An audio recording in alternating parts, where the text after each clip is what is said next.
So...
No way!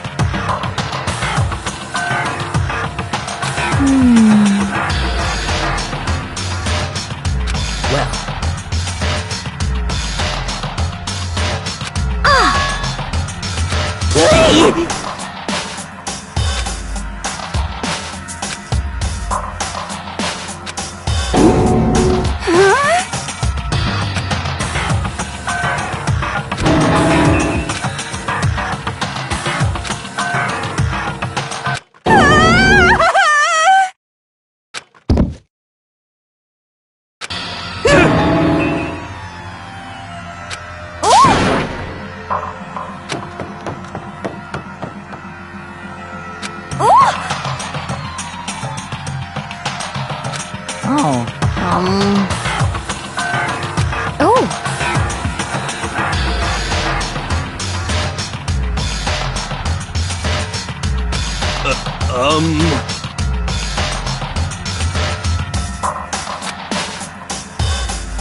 Just a second!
What the heck?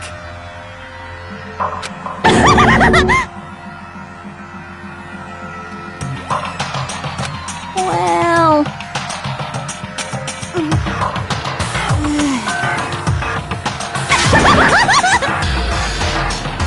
I see!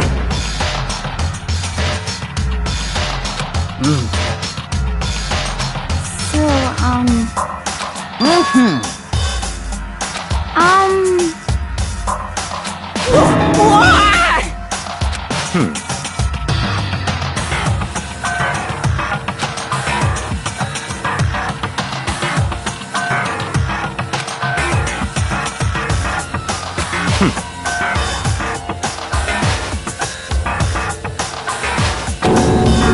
Don't make me repeat myself.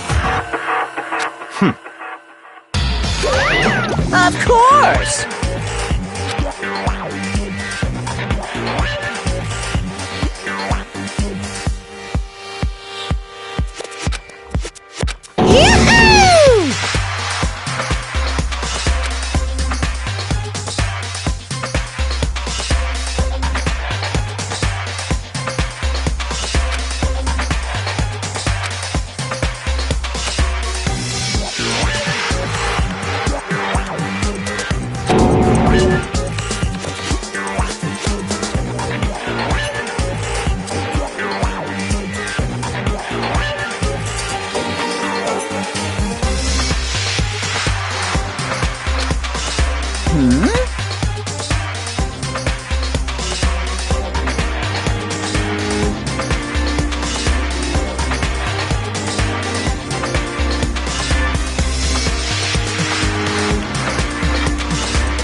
Stop talking.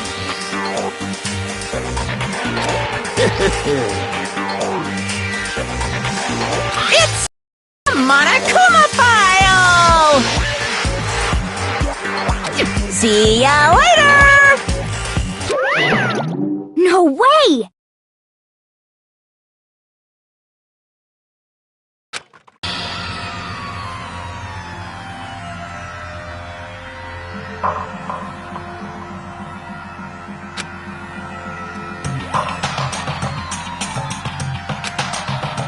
Why?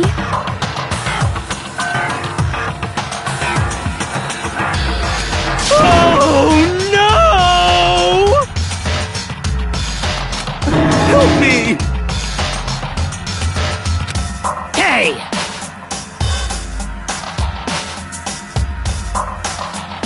Such ignorance.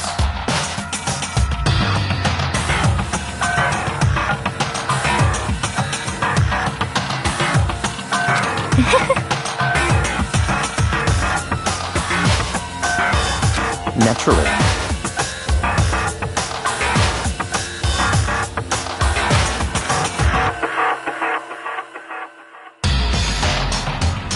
What?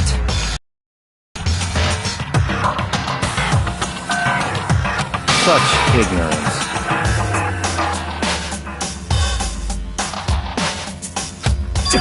Damn you! Piece of shit! Calm down. Because...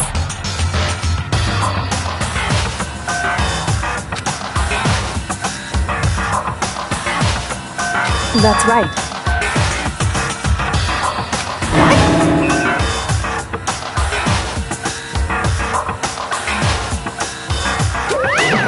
Hey! Hey!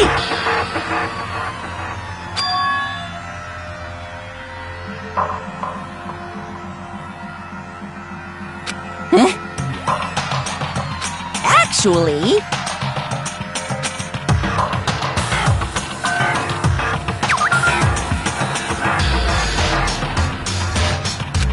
So then... Hey,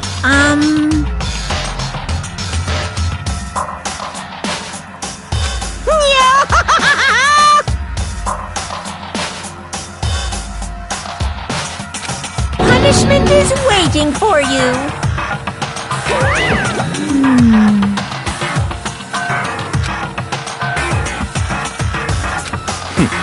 Interesting. You son of a bitch! So,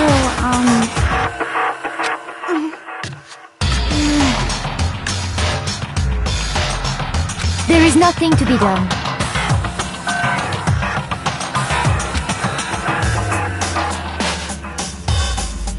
Is that okay?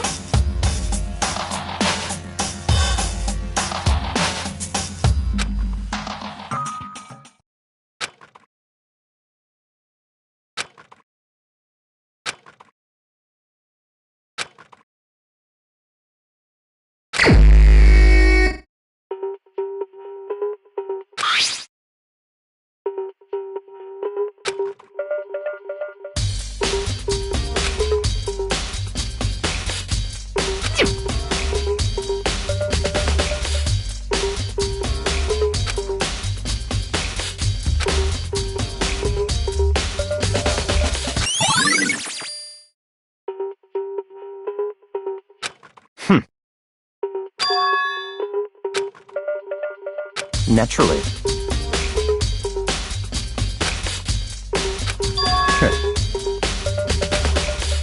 What? Stop talking.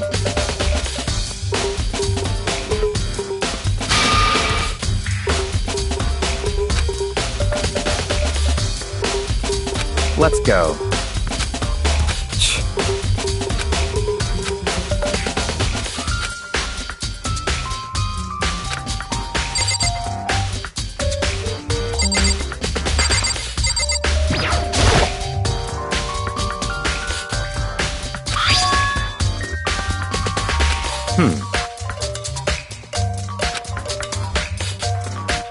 That's right.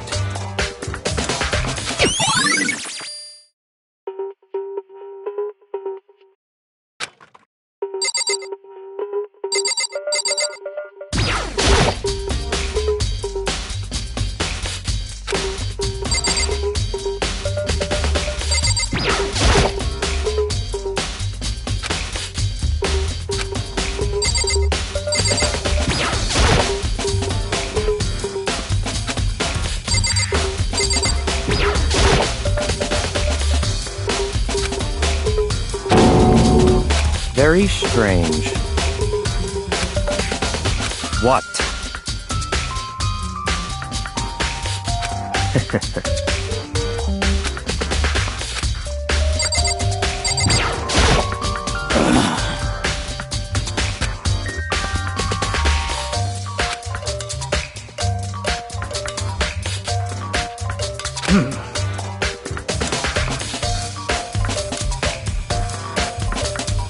Well.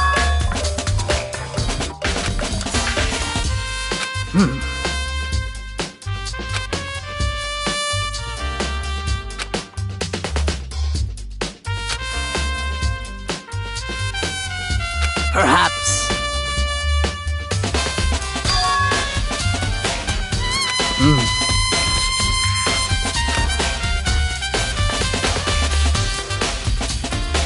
However.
That's right.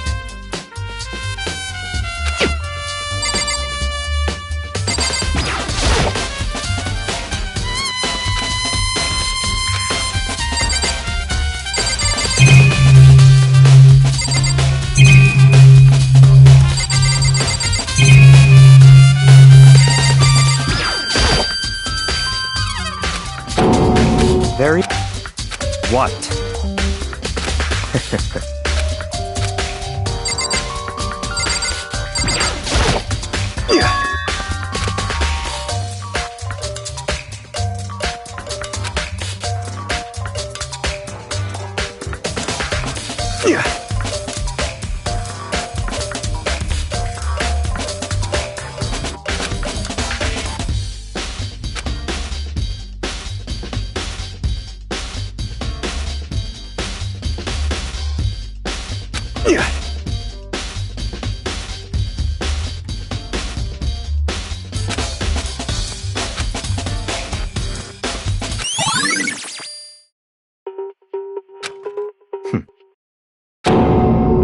What?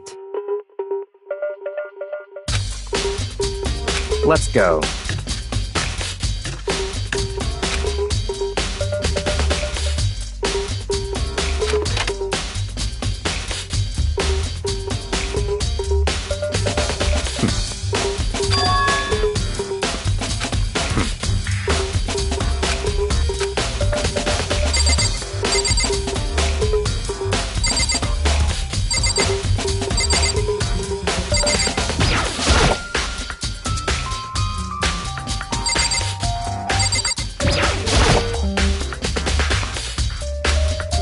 What?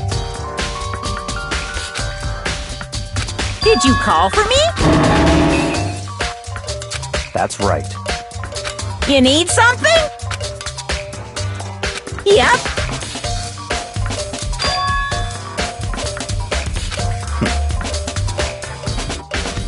Unbelievable.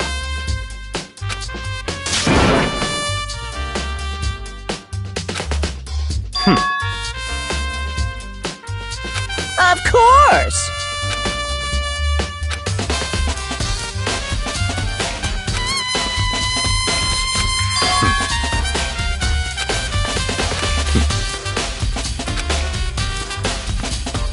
So in other words, such ignorance.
Yep.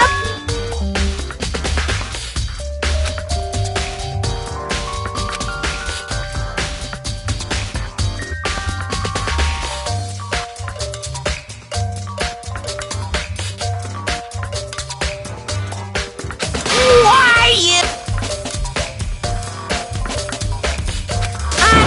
Unbelievable.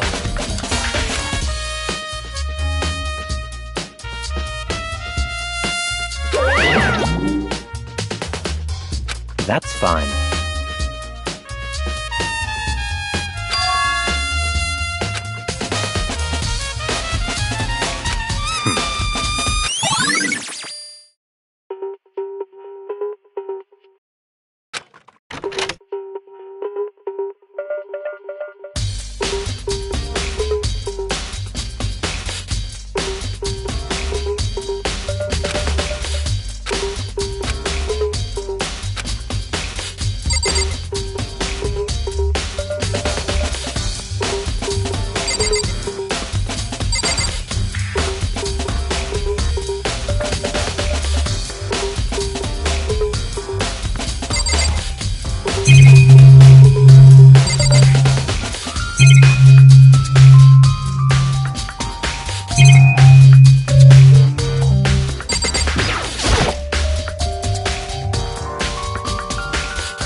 What?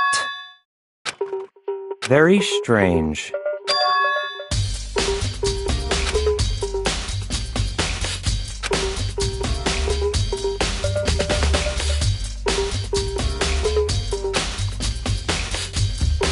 I see.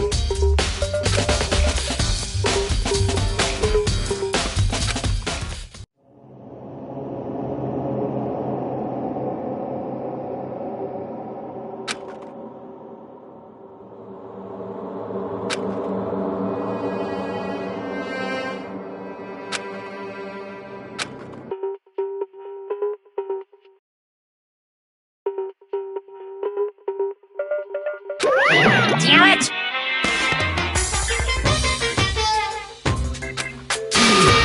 Making me angry! Now I'm really angry!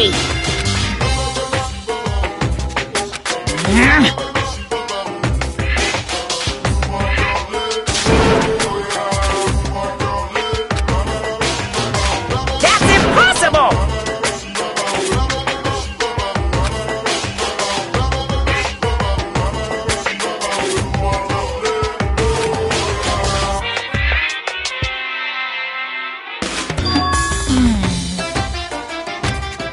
I can't hear you! What?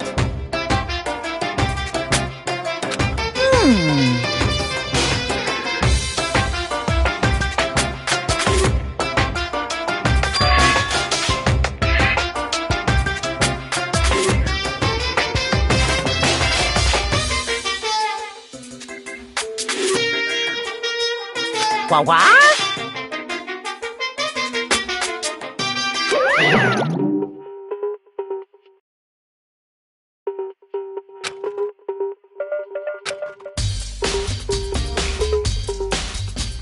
That's fine.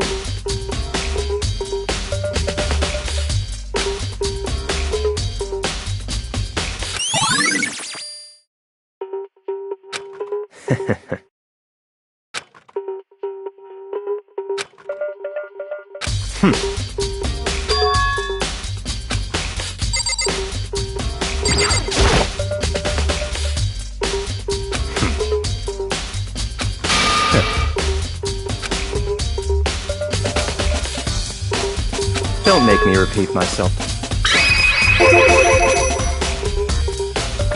What?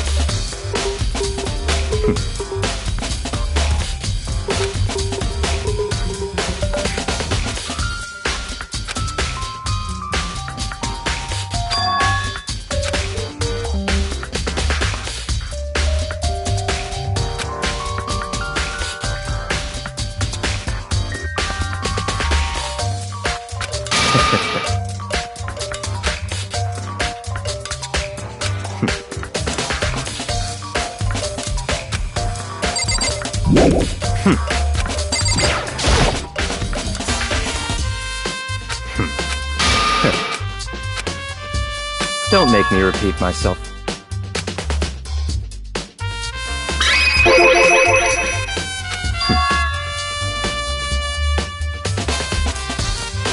It's all clear now.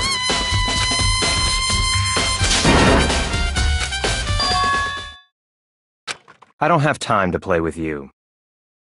'Cause, I mean...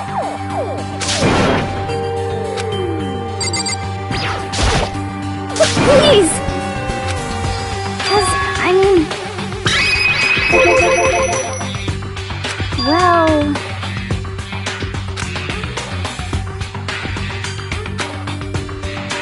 Very strange.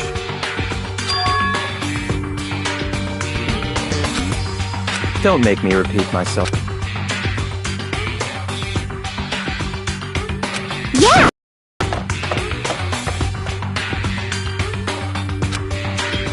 Let's go.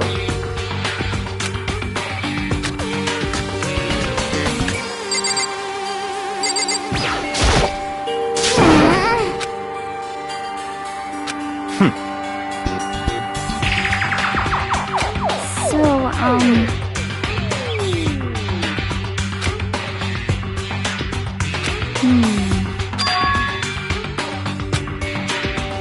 That's fine.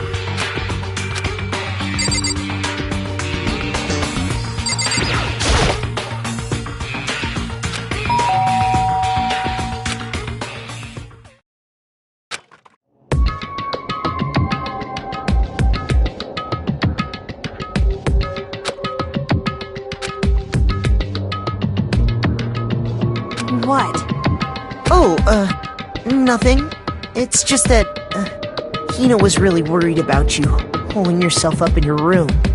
Leave me alone. Yeah, sure thing. But, could you open up, just for a second? Won't allow it. Huh? Won't let Genocide Jack have control.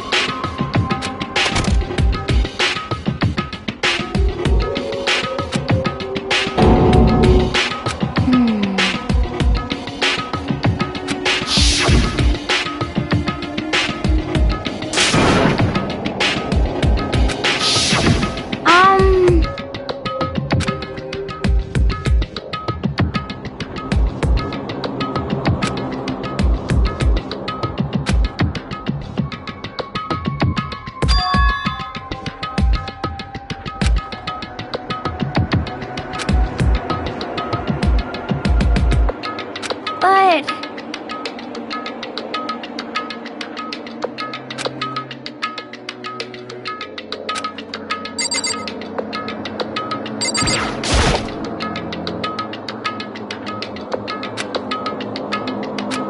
That's fine.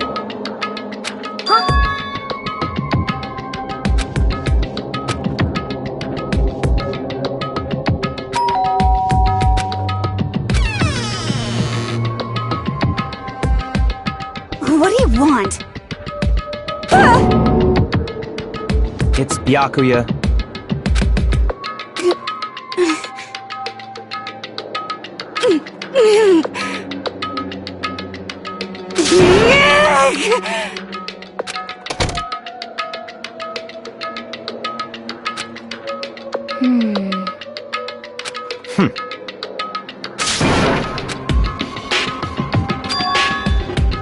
What?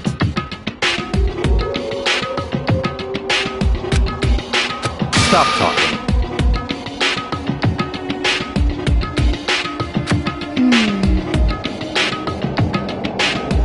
Let's go.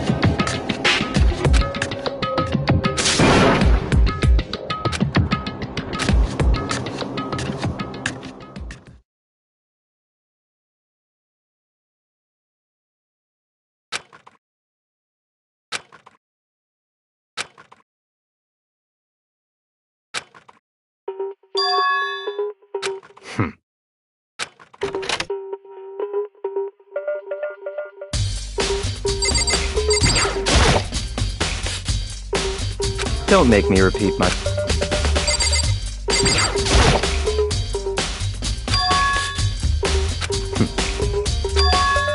Let's go.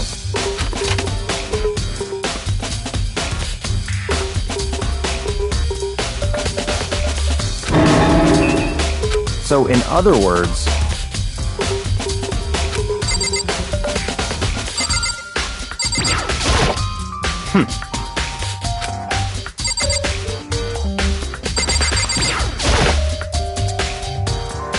That's enough.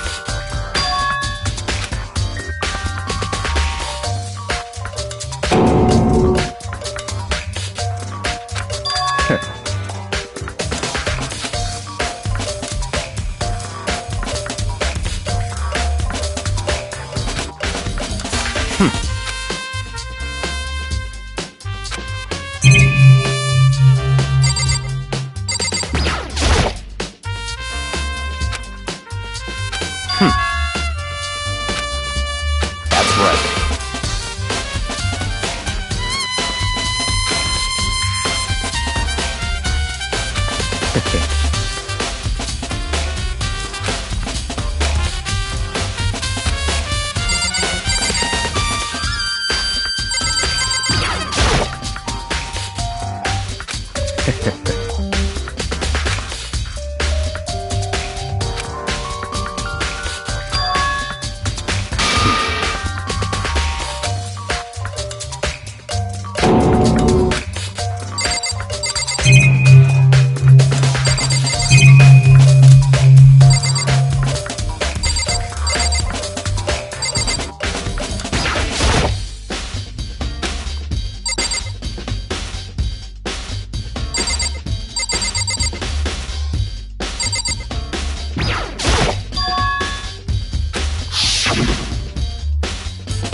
What?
Interesting.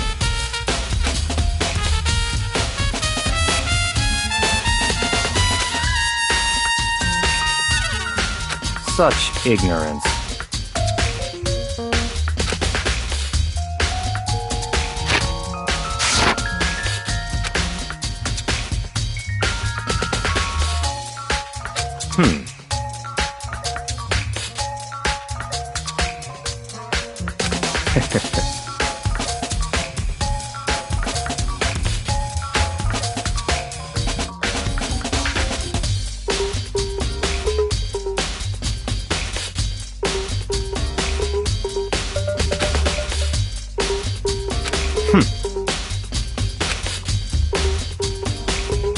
What?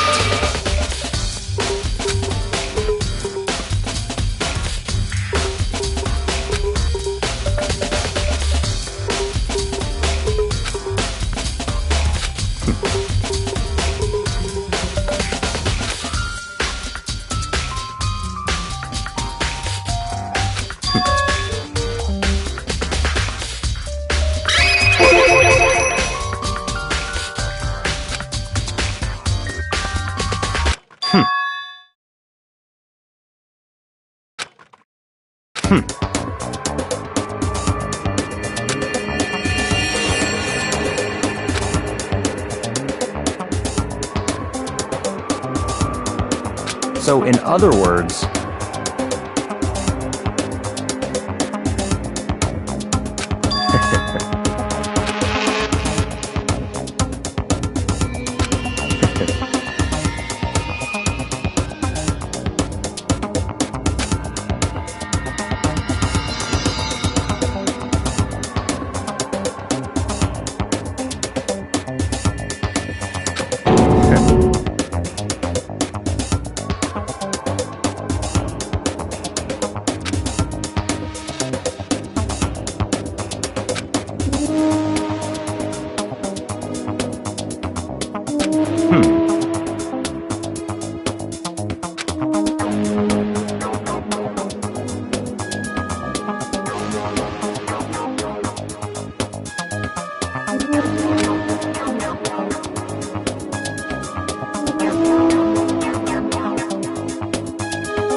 that's right.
That's right.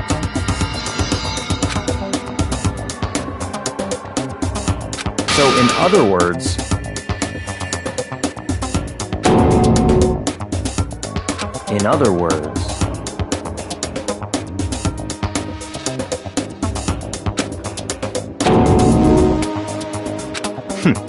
interesting.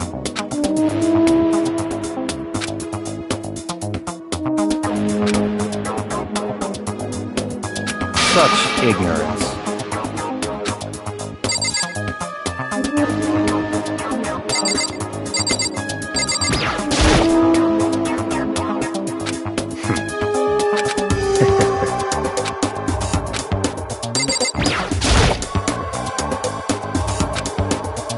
That's fine.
So, in other words,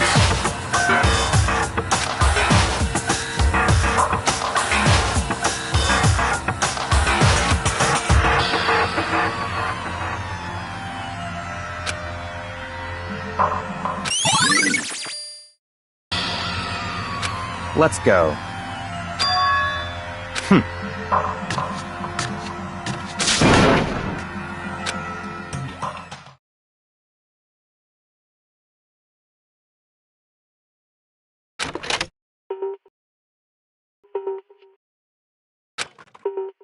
I don't have time to play with you. Goodbye.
Indeed.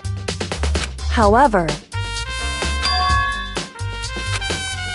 Well... So then...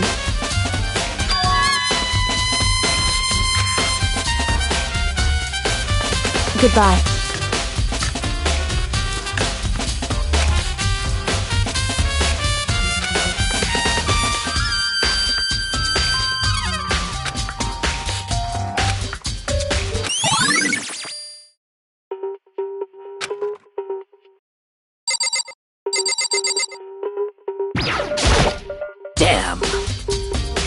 No forgiveness!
Of course.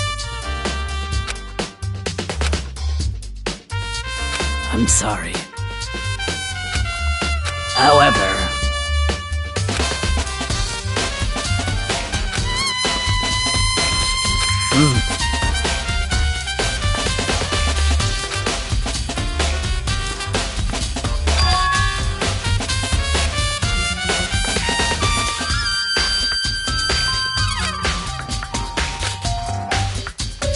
Of course.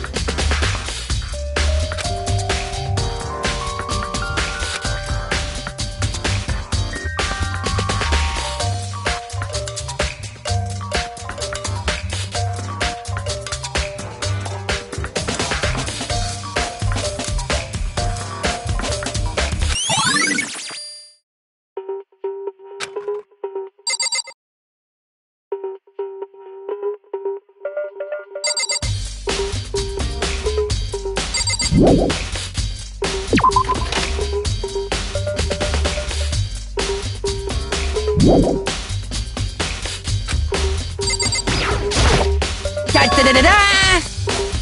I feel as if...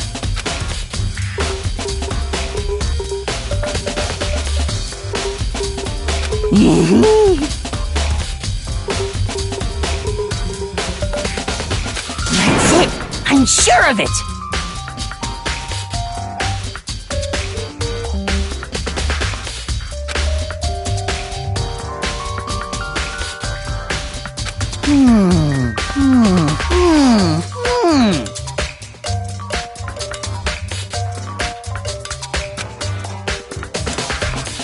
Well, it would seem...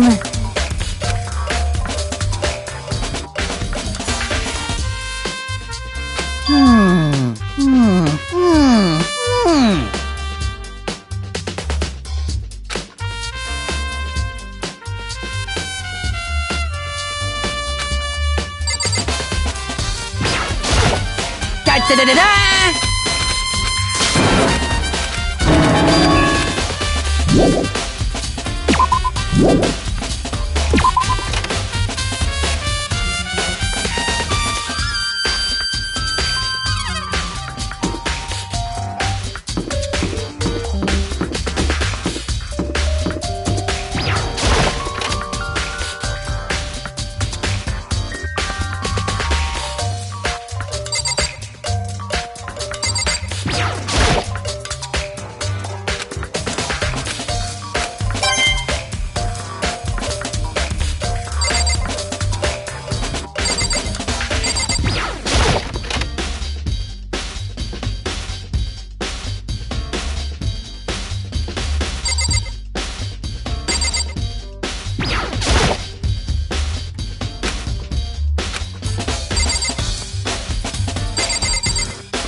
Most unfortunate.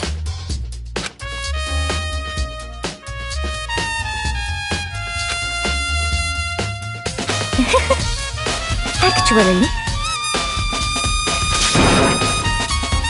indeed. What are you doing out this late? Oh, I was just... Are you planning to go exercise, perhaps? What?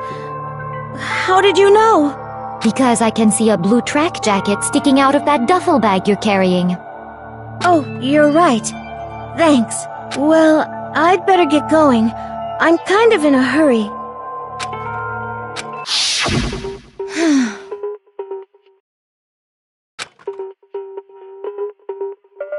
Yes, indeed.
Yeah!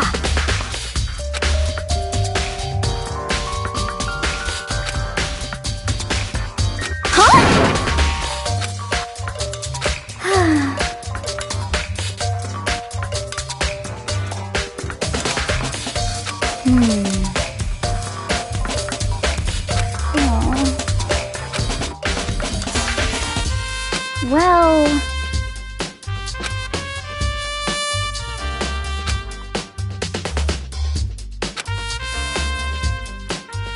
Yeah, totally.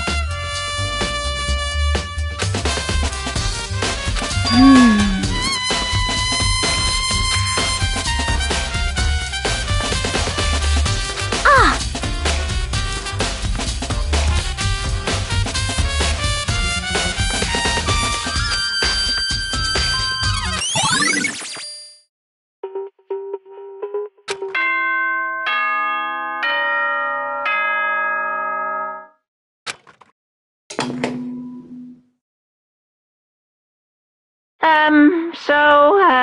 I'm getting tired of waiting. Shall we just plunge right in? It's the moment you've all been waiting for! The class trial! You remember where to meet, right? Please go through the red door on the first floor of the school. See you soon!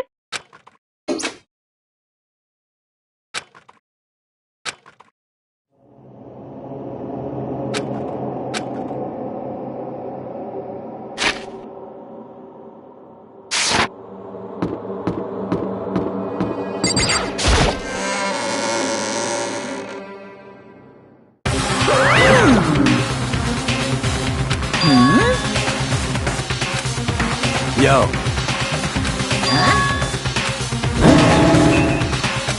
Come on!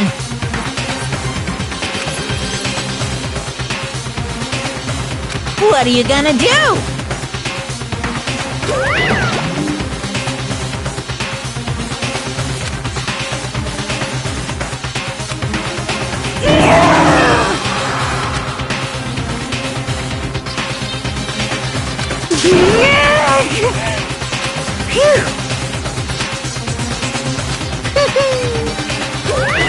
Let's go.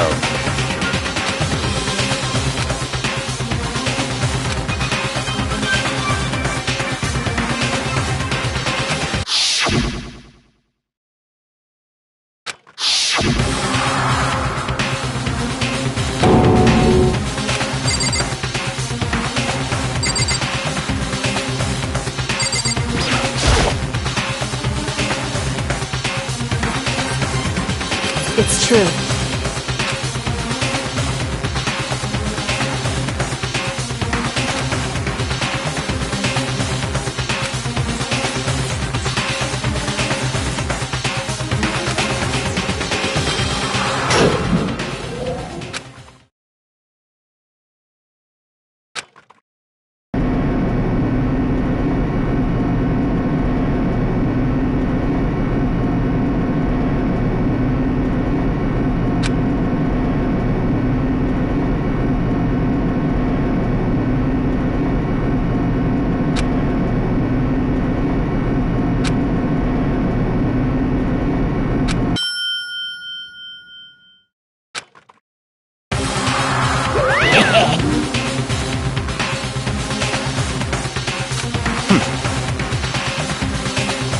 Very nice. Well? Thrills, chills, kills!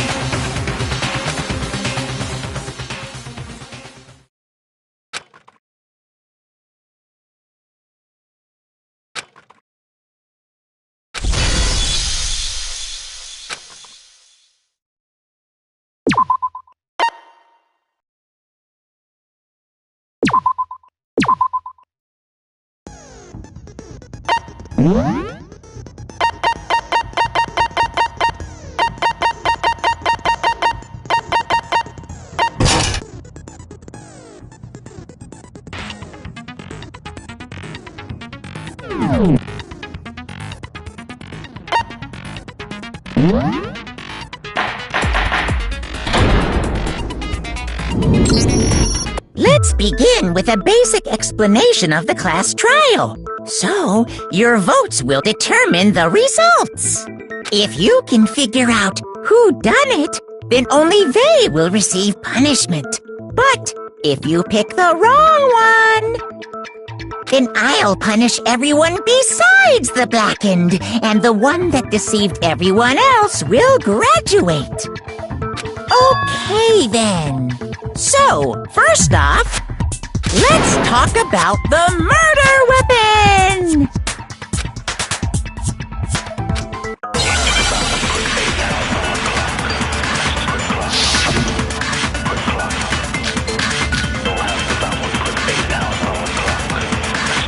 Chihiro's fatal injury. It appears it was a head wound. According to the Monokuma file, the killer used a blunt instrument. But what kind of blunt instrument could it have been? I bet it was an iron pipe. No, that's wrong.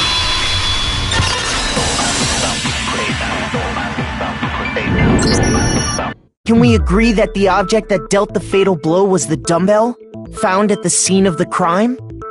It was covered in blood, and there was nothing else at the scene that could have caused that kind of injury. And the wound on the victim's head is consistent with the shape of the dumbbell. As far as I'm concerned, there's no mistake and no room for doubt on this one. You looked at her head wound? Yay! That's so creepy! If you don't mind, I will proceed from here. Let's move on to discussion of the culprit. Although, I believe the criminal behind this heinous act is already quite clear. What? For real?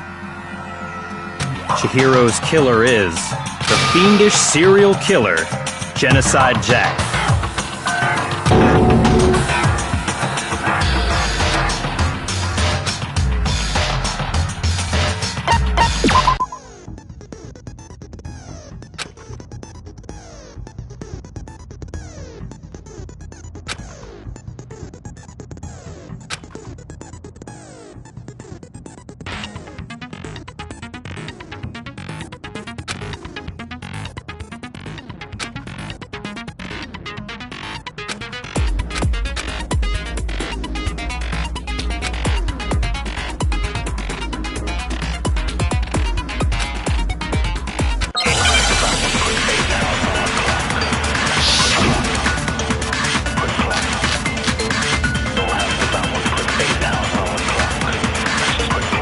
The culprit is Genocide Jack. I'm sure of it. Case closed, as far as I'm concerned. But that's impossible! Why? What makes it impossible? Well, I mean, come on! There's just no proof for it. No, that's wrong!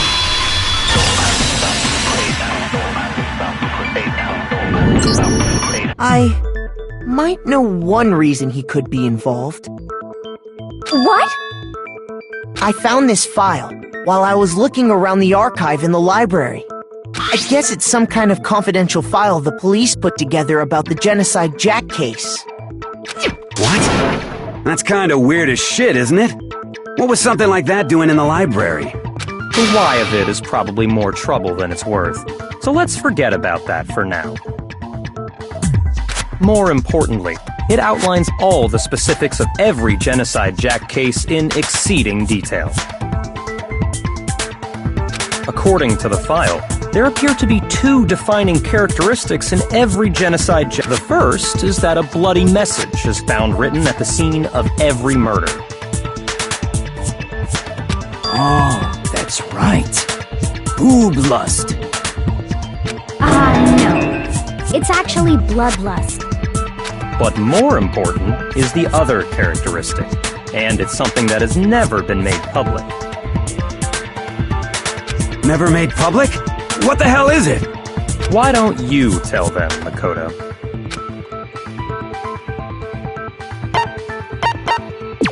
I got it! Apparently, in every Genocide Jack case, the killer suspends the body in a certain way.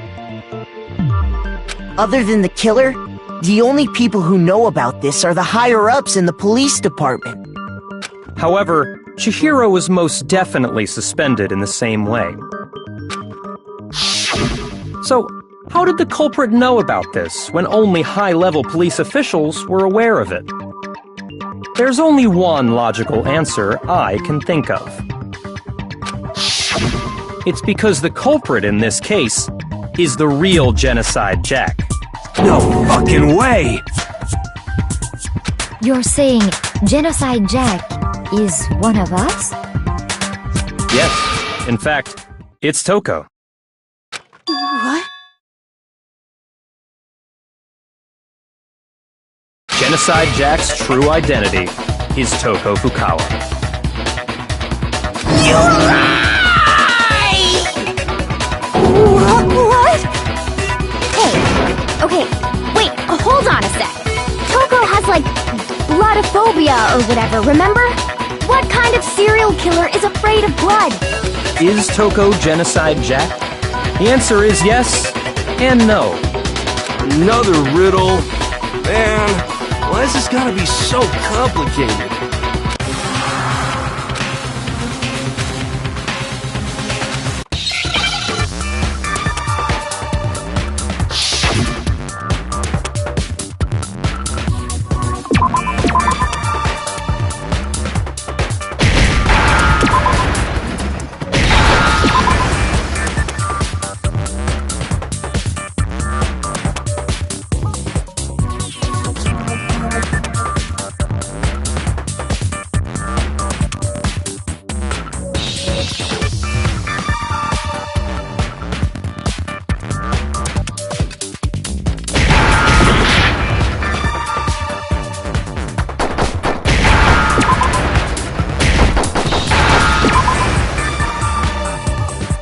Understand?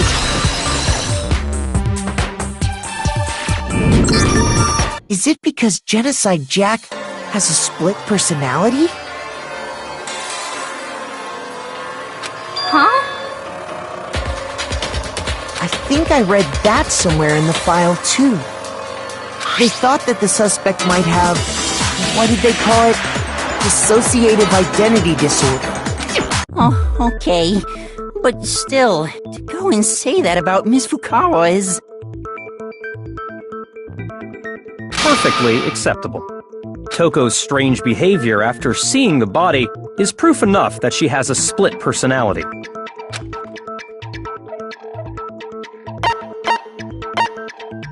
I got it! You're talking about how she started acting totally different than usual, right?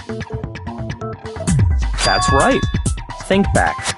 She fainted when she saw Chihiro's corpse, and then, when she woke up...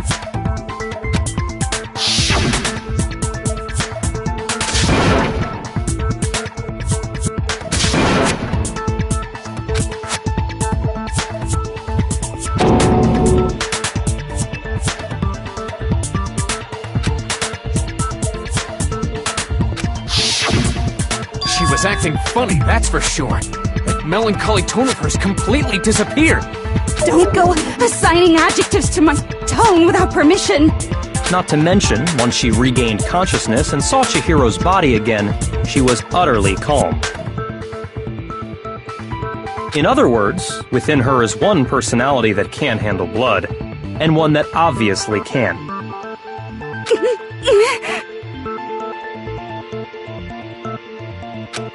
So when Toko trapped herself in her room, it's because she was scared of Genocide Jack?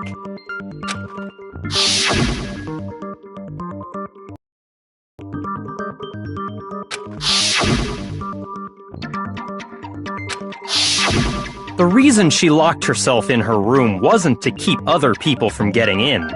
It was to keep her other personality from getting out. What? Toko was afraid. Afraid of the murderous fiend inside of her. Of killing even more people. How? Yeah. How can you know all this? I do believe you misunderstood her.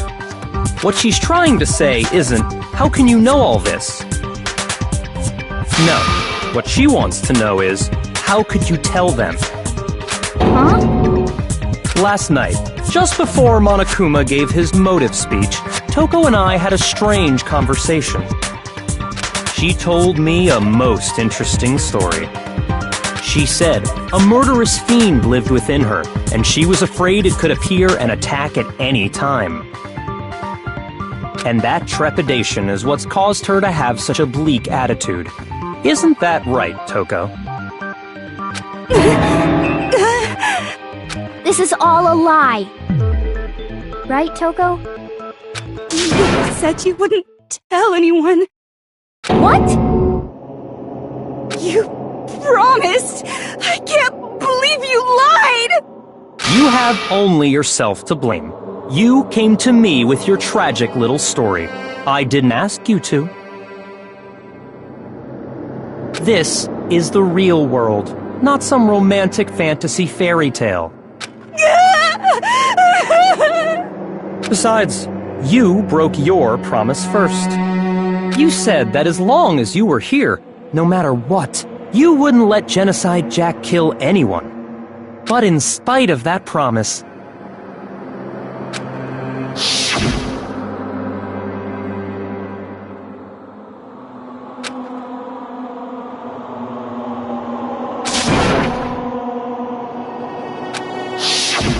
You said if I kept my promise, you would go out with me. That's the only reason I promised. how many times do I have to tell you? I never said that, but you weren't able to do it. You just couldn't resist that rush you got from killing, could you? I tried. I swear I tried to control it, But your efforts were useless. What a disappointment. I hate you. Well, the opening act is nearly finished. All that's left is to hear from the person in question directly. The person? You don't mean...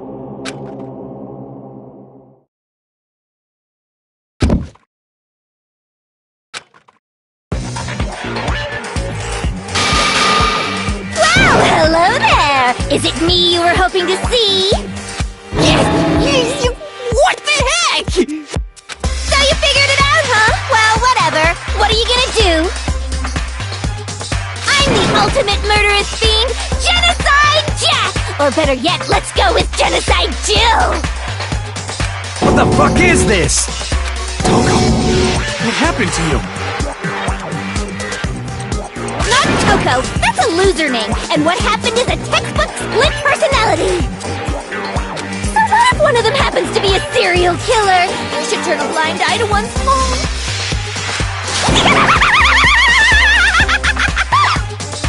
So intense. Like they say, sound and murder is mind, sound and murder is body. This one is so different from the one we've come to know. Yes, well, the world is composed of a front and a back, you know. Just like how every inning has a top and a bottom, or how in the depths of every truth lives a little lie. Behind every dark and gloomy soul lives another that shines as bright as the sun!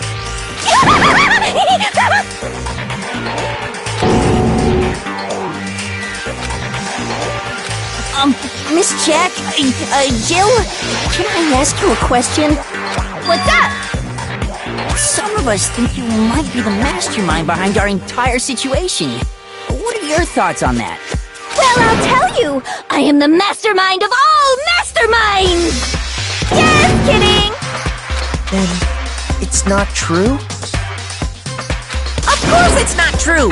How dare you try to link me to that creepazoid! And another thing, the police and government and society in the outside world are totally powerless! I mean, they just let this idiotic, bloodthirsty maniac go buck wild all over town! Sure, I'm a bloodthirsty maniac, but life is pain, right? To live is to hurt other people. It's a necessary evil if you want to survive. The act of living itself causes pain for everyone. Just kidding again!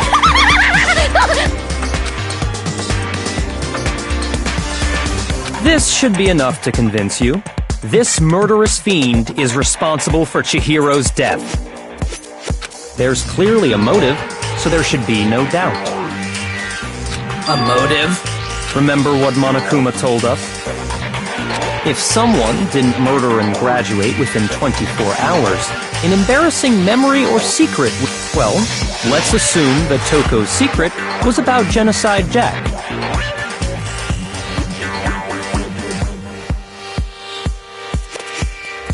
If a secret like that came to light, Toko's life would have undoubtedly been forever ruined. So she had a very clear motive to never have that side of herself exposed. Interesting. Very, very, very interesting. But sorry, as much as I hate to admit it, I'm not the culprit.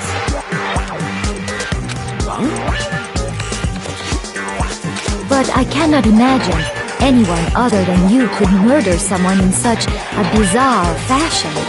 Maybe so, but nevertheless, it's the truth! Do you really expect any of us to believe you? Yeah! I could never believe a word you say, you monster!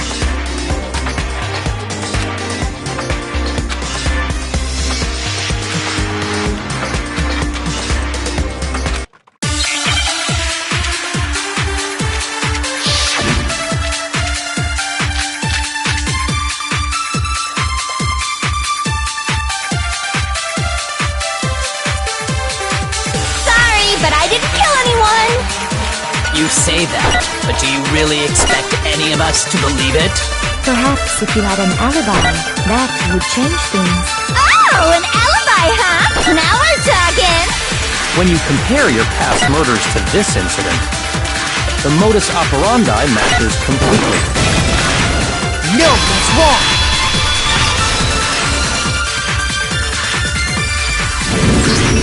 Are the methods of murder really exactly the same? I'm not so sure about that. I think there's a slight difference between the Genocide Jack cases and this one. Huh? How's it any different? Uh-oh, you don't know? Well then, human garbage, let me tell you! I murder with passion and conviction. I consider myself a professional, and I have a very particular way of doing things. Imagine you go to a fancy Italian restaurant. They're very picky about the noodles, the sauce, everything. But what happened to Chihiro? It'd be like if that same Italian restaurant started using ragu or Chef Boyardee. This is no creation of mine! Let me rephrase that, in a way that maybe makes more sense. There are two clear differences between the Genocide Jack cases and this one.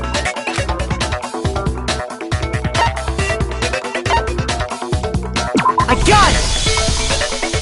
For one, the cause of death is different. In the Genocide Jack murders, all the victims were killed the same way. According to the case file, they were all apparently killed with a pair of scissors. Died from a blow to the head, right? Ah, yes! That is remarkably different from the other murders. Wouldn't it be strange for someone who kills the same way without fail to suddenly change their method? And there's more. One more conflicting detail. That's right! In my recipe of murder, if the bloody message is the tortellini, then the arrangement of the body would be the pesto sauce! Could you please stop comparing killing people to cooking? So, are you saying the other difference has to do with how the body was arranged?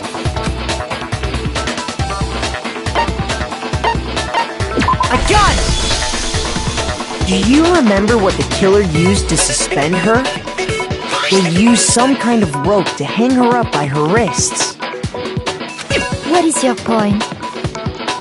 Well, in all the previous Genocide Jack cases, something else was used to suspend them. Specifically, pairs of razor-sharp scissors. And guess what? I used my own specially designed scissors for the murders and the arrangement! Like I said, I'm a professional, so naturally I'm very picky about the tools I use. And you know what else? Big Mac said there's two differences, but he's wrong. Big Mac? Are you referring to me? Listen up, Big Mac!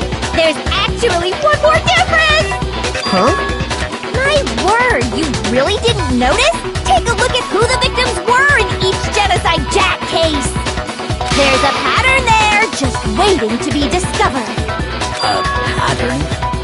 Figure that out, and it'll be plain as death why I couldn't have possibly killed that little lolly girl.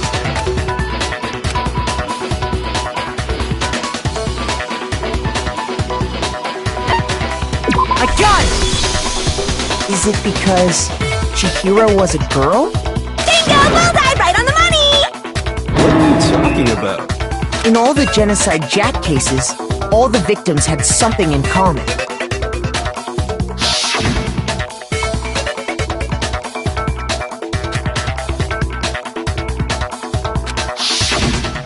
They were all guys?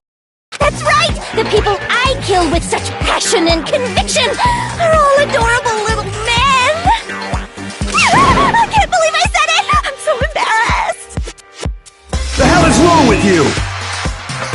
I can't help it! I'm just a full-throttle boy-on-boy fangirl, and the mopey side of me just hates it. But now I'm on the fast track to becoming a full-fledged fan madam! So, since Chihiro was a girl and not an adorable little man, you wouldn't kill her? Would an Italian chef suddenly start making ramen just because they're both noodles? Don't be stupid. I have too much passion and conviction to cross that line. That's the absolute reality of the one and only. We get it. You've clearly explained your hobby and your philosophy. But that's not all there is to it. It's a different matter entirely, when you're forced to kill in order to survive. Quiet, lowly cur! Lowly? Cur? I would never kill for a reason as petty as mere survival. And if by some fluke I did kill to survive, why would I bother with the message and arrangement? It'd make me the obvious suspect! That does make some amount of sense. Plus, whatever reason I have for killing, I would never leave out my prized scissors! Who would go out of their way to use a big, stupid, heavy dumbbell? Maybe you used the dumbbell because you couldn't find any scissors in the school? Any scissors? I don't just use any scissors. I only use my own set of high-class envy of the entire world scissors! Okay, whatever. There still aren't any in the school. Are you sure about that?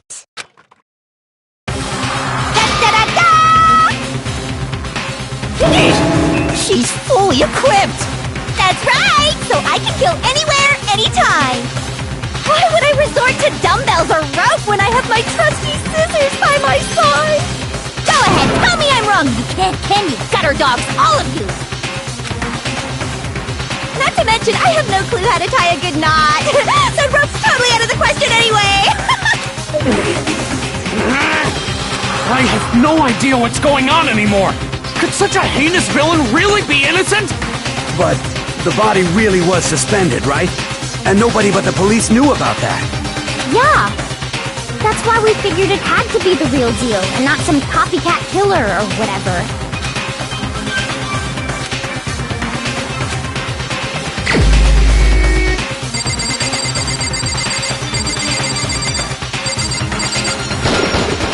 Here's my answer!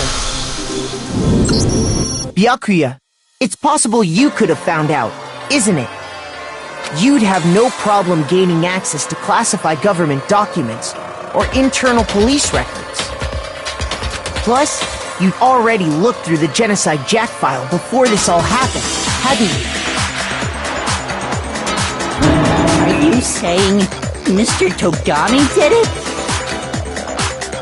Then, the reason he pushed the theory of Genocide Jack being the killer so hard was because he wanted to pin the crime on her. So, he rearranged the scene to disguise it and make it look like I put my stamp on it!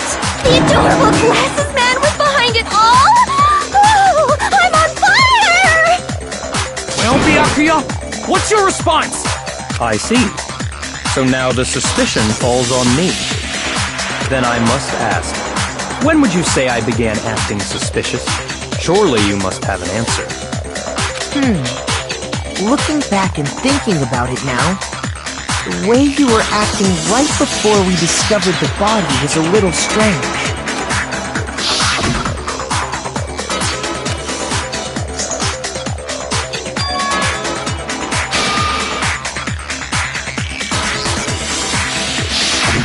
You wanted to go to the girls' locker room right away, right? But since you're a guy... I should have naturally thought of the boys' locker room first. Is that what you want to say? The victim was Chihiro, a girl. Hence why I said we should check the girls' locker room. Nothing strange about that, I'd say. On the contrary, there's something very strange. Okay then, what's so strange about it? Go ahead, share with the rest of the class.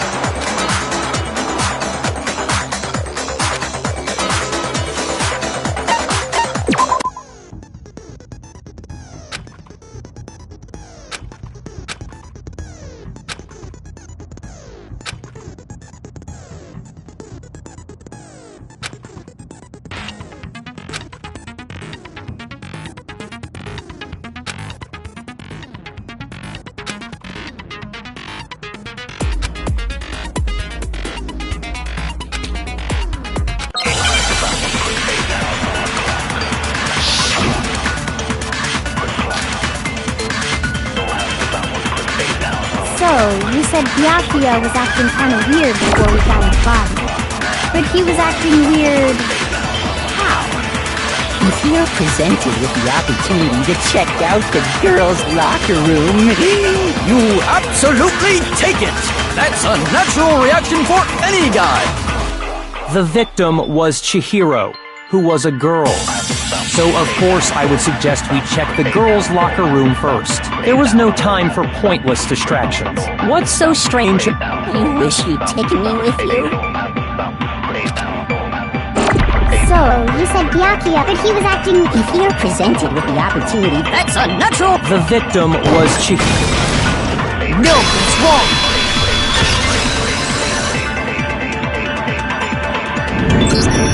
I'll tell you what's so strange about that. Because up until we actually discovered the body, We couldn't have known who the victim was. So your claim that you went to the girls' locker room first because Chihiro was the victim doesn't hold up. I see. That's a good answer, I must admit. Interesting. Very interesting indeed. But your reasoning is still too weak. Huh? What's wrong? Is that it? Surely you've got more than that. Go ahead. Show us.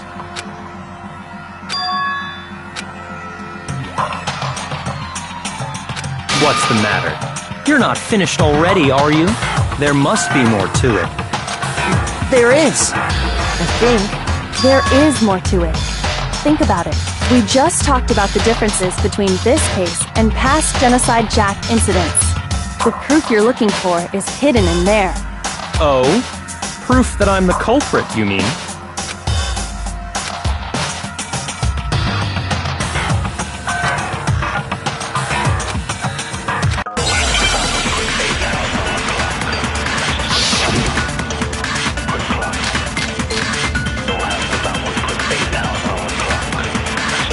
What? The difference between the cases? You want me to explain it again? When I want to kill, I use my very own special scissors. And I use those same scissors to arrange the body. But Chihiro was suspended with... It was some kind of rope. Was it not? That's right! It absolutely was! Then there must be something very fishy indeed about that rope. Hey, Byakuya, where'd you get it from, huh? I'd never seen that rope before in my life. Obviously, somebody else Must have had it hidden away somewhere. What? The difference? You want me to explain? When I want to kill, and I use those same scissors. But Chihiro, it was some kind of... That's right! It absolutely... Then there must be something... Hey, Byakuya, where'd you get it from, huh? I'd never seen that rope before in my life. No, that's wrong.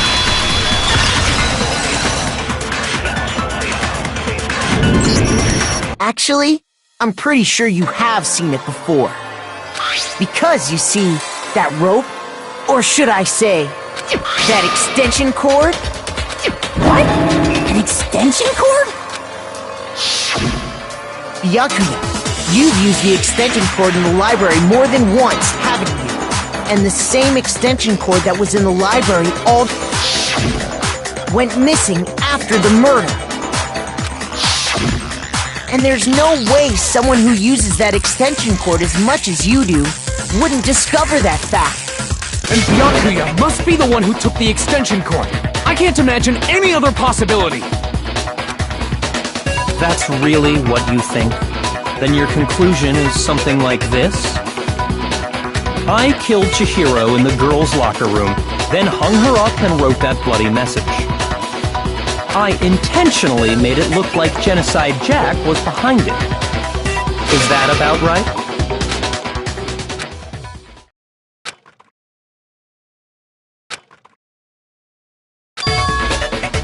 What's wrong? I asked you if you think that's what happened. Hell yes, that's what happened. So that's it, right? Byakuya's the killer. I don't disagree with not disagreeing. He kept calling this a game, right? So he'd be totally willing to do something like this to win. Sorry, but could we hold on just a second? I think we need to talk about this a little more. Huh? Do we really need to? We've already decided who did it. I know, but still, there's something that's still bothering me. Is that right? And what, pray tell, is still bothering you? I killed her in the girls' locker room, then disguised my crime. Specifically, I dressed it up to make it look like it was the work of a homicidal psychopath. What about all that bothers you?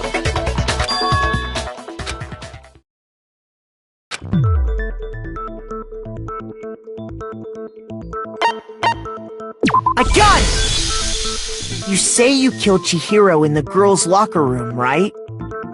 But are you sure about that? Isn't it possible that the murder took place somewhere else? How disappointing. What kind of question is that? Even in the world of disappointments, this is a true letdown. She was found dead in the girls' locker room. There is absolutely no question about that. How could the scene of the crime have been anywhere else? Well, I think it's entirely possible that she was killed somewhere else, then carried there later, along with the rest of the murder scene. Rest of the murder scene? That was awfully specific. Please tell me you have a reason for saying all of that.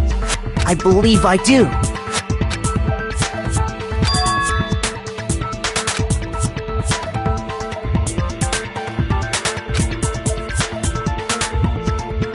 Hey! Don't just move on without permission! What do you mean she was killed somewhere else?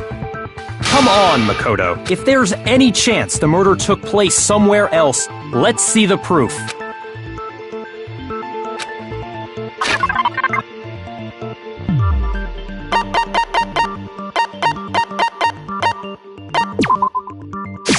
I got it!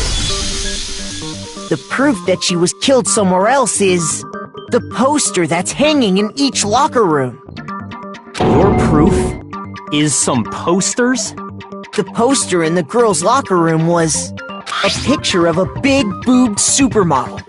But don't you think that's kind of strange? Why would the girls' locker room have a poster like that?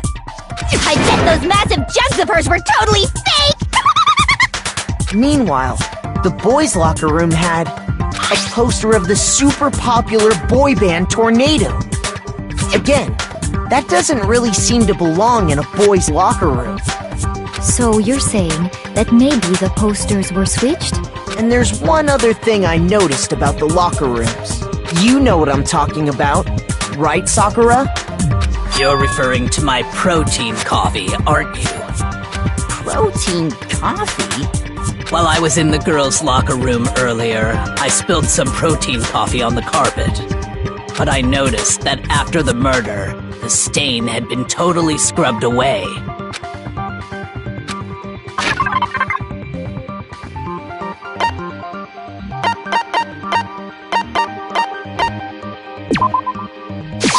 I got it! The stain on the girls' locker room carpet wasn't scrubbed away. In fact, I found it on the boys' locker room carpet. That's definitely the stain from my protein coffee. Then, does that mean that the carpets were switched too? But why would anyone do that? To move the murder scene from one locker room to the other. It's certainly plausible, don't you think? In other words, in order to completely swap the scene of the crime, the blood-stained poster and carpet were moved along with the dead body. By doing this, the killer was able to change the entire room where the murder took place. I can certainly follow your reasoning, but why would the culprit bother doing that? Huh?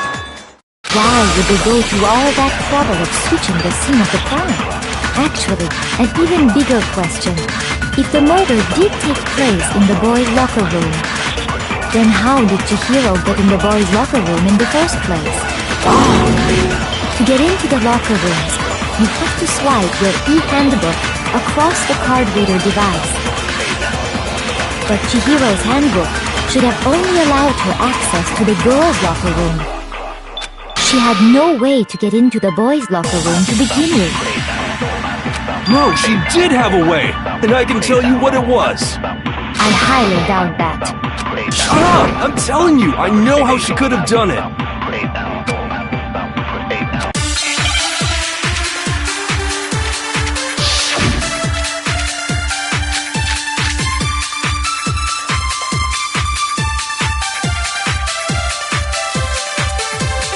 Is it really possible? Could Chihiro really have gotten into the boys' locker room somehow? Ah! I got it! She must have hacked her e-handbook! She was the ultimate programmer, after all. I'm sure that would have been no problem for her. No, I don't think that's it. She used the thing that was in the main hall. Huh? What thing? I'm talking about Leon's handbook, of course. If she had that, she could get into the boys' locker room, no problem. Is it really? Could Chihiro really have? She must have hacked. She was the ultimate. I'm sure that would have. No, I don't. She used the thing that was in the. Huh? What thing? I'm talking about Leon's handbook, of course. No, it's wrong!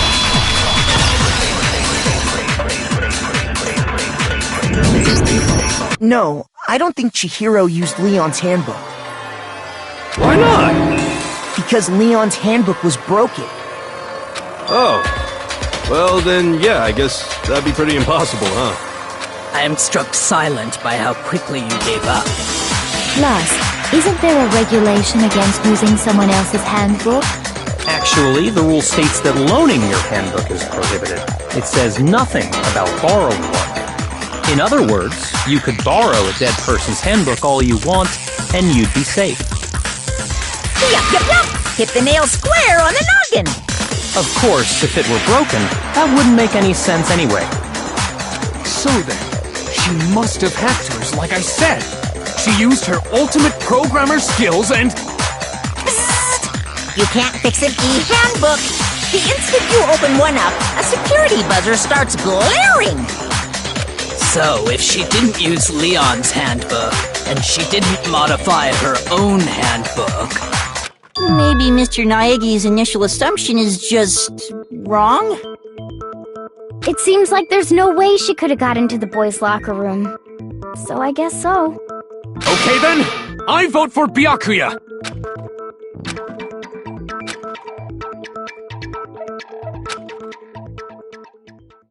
Hold on a second. I agree with you, though. I think you're on the right track. What the? You finally decide to open your mouth and that's what you've got to say?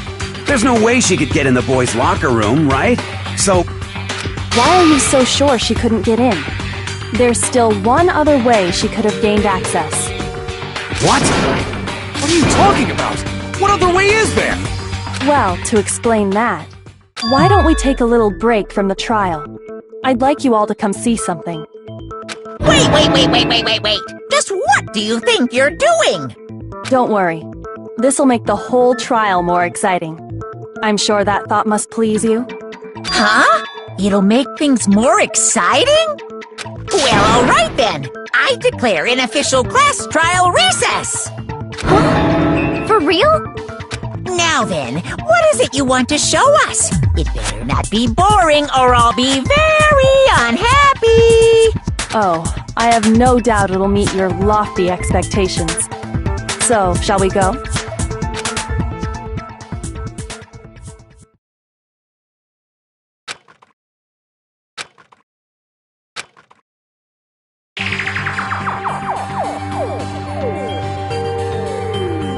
The girls' locker room? We've already searched this place top to bottom! What are you trying to pull, Missy? I'd like you to examine the victim's body one more time.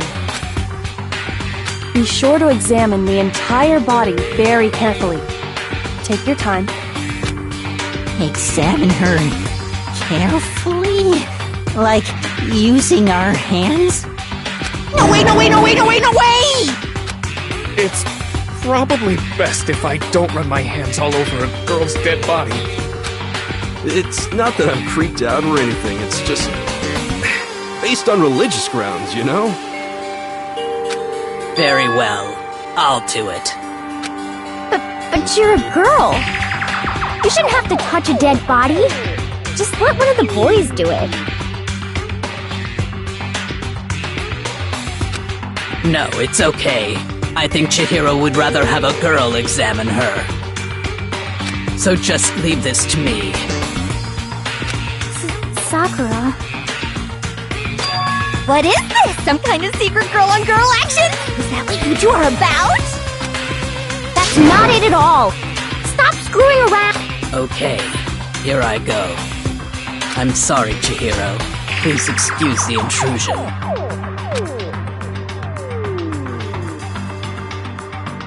Be sure to check her entire body, and I believe we will solve this particular mystery. Her entire body? I know you say that, but... What? This is... What is this... What is it? Not possible. It's not possible.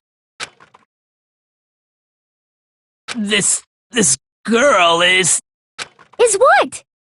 Is a boy! Ah, I see. So she was actually a he. Interesting. Thank you for confirming this fact. What? You're joking, right? I wouldn't joke about this. Ben... It's really true? Chihiro was a guy? Oh, what? You guys didn't know? Heck, I knew that right off the bat. Chihiro Fujisaki was totally a guy. He was a cross-dresser? Oh, I'm really on fire! I wish I had killed him! So that's what Kyoko wanted to show everyone, huh? Interesting. Yes, that certainly does make things much more exciting. Now let's ride this wave of excitement back to the courtroom and get back to the trial.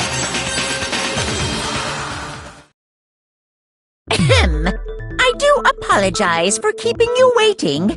Now then, let's resume the class trial. We've all just learned of the shocking revelation that Chihiro was actually a boy. Let's pick up from there. Yes, well, I don't know his reason for hiding it, but the fact is, Chihiro was not a girl, but a boy. And because the victim was male, he would have had no problem gaining access to the boys' locker room. Assuming his handbook did, in fact, list his gender as male, then yes, that would be true. Of course his handbook said he was a boy. He dressed like a girl, but he was a boy through and through. So then, there should be no issue with Makoto's initial assertion. The victim was killed in the boys' locker room, and was then later moved to the girls' locker room. And the killer could have easily used Sayaka or Junko's handbook to get into the girls' locker room.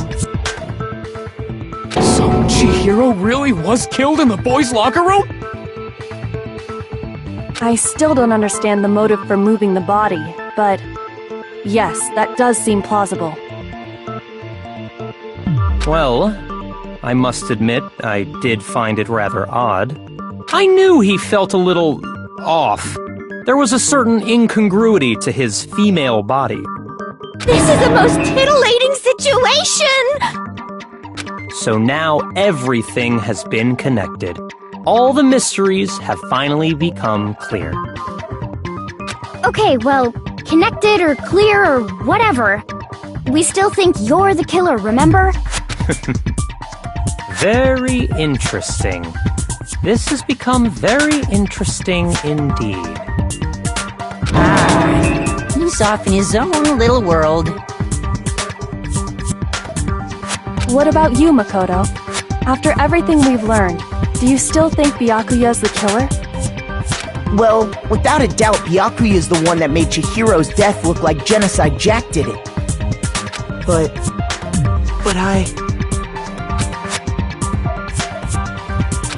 think he might not actually be the killer after all. What?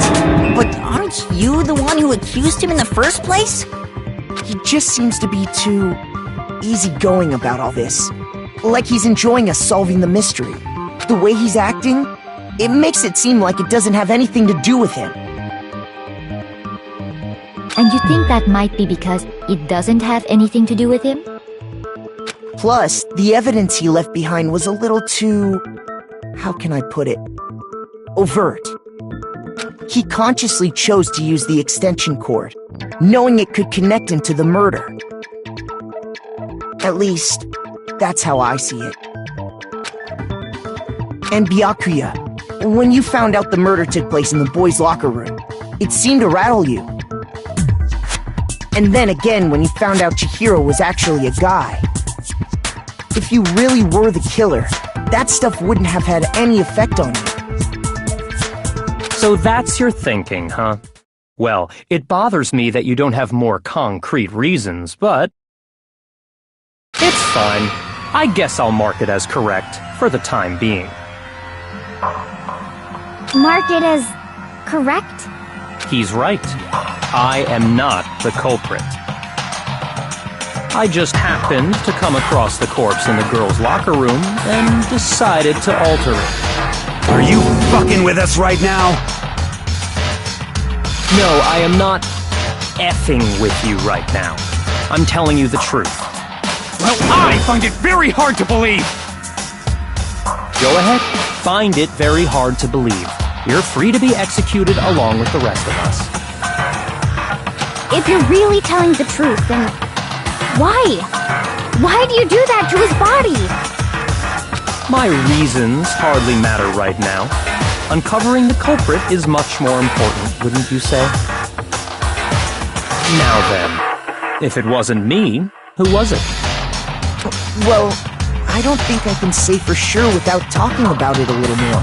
We're seriously gonna keep going? We're all good, aren't we? I thought it was clear Byakuya did it. No, I'm with Makoto. If there's any doubt whatsoever, we need to explore every possibility. Because if we're wrong, we all die here. That's true. Very well then. I'm with you too. Damn straight. Count me in. Do you not have a mind of your own? Of course I do. What am I, an ant or something? Anyway, let's discuss this all as a group one more time. We still have time to make our decision. That's very true. Our lives are all on the line. Excellent. Then shall we resume our game of hide and seek?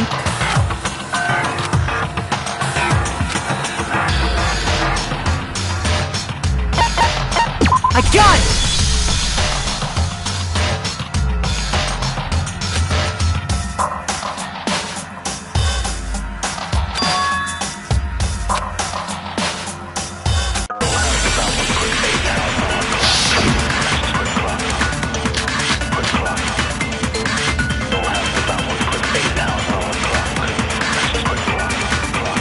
Isn't there a single clue that might lead us to who did it? Well, clues are one thing, but did nobody get a look at the killer? I'm sure if someone saw the killer, they would have said something by now. Perhaps someone saw the victim at some point. Even that might be enough for now. Yeah. All we need right now is any kind of new info. It's over. It's all over. You want to know who saw the victim? The killer! And only the killer! No, he's wrong!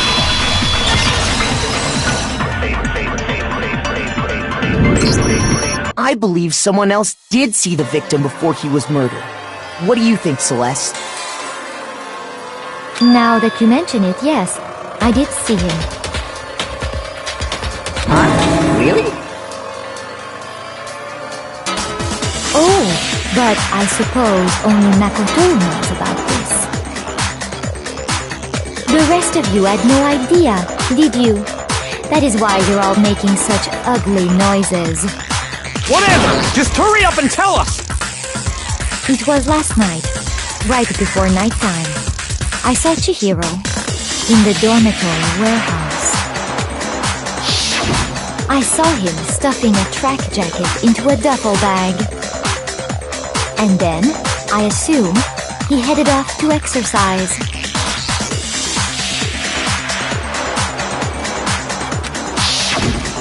A track jacket and a duffel bag? But we didn't find anything like that at the murder scene. It seems likely that the culprit destroyed them to get rid of any evidence. And that is when he said something that struck me as rather odd.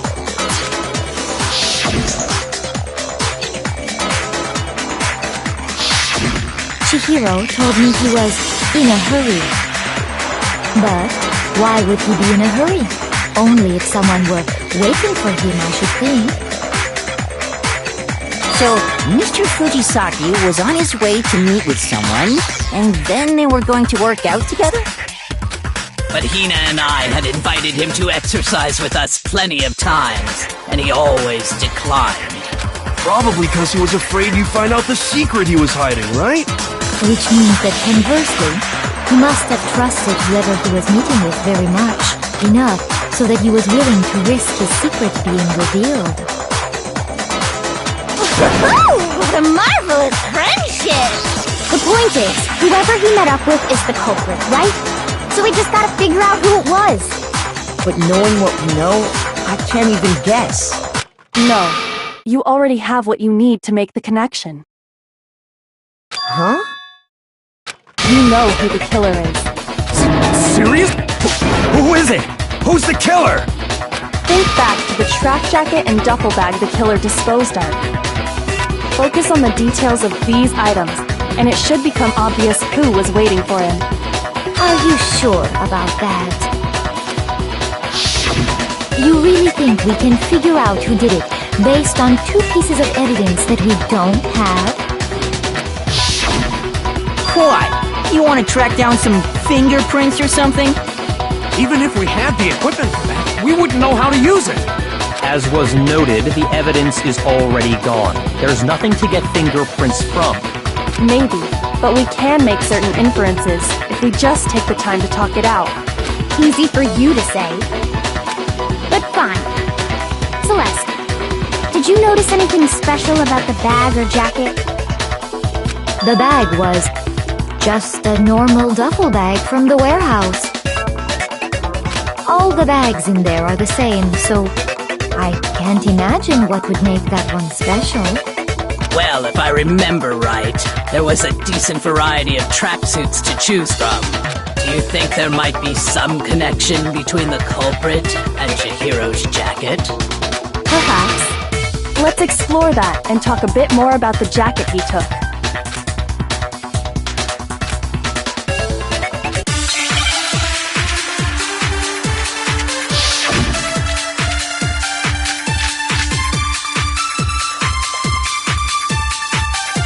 First of all, we know where Chihiro was headed. He was on his way to go exercise. So next we have to ask, why did he choose the specific tracksuit that he did? What do you mean, the specific tracksuit? I got it! He picked that tracksuit because it matched the one the culprit was wearing. So, what you're saying is, the killer was wearing the same blue tracksuit as... No, that's wrong!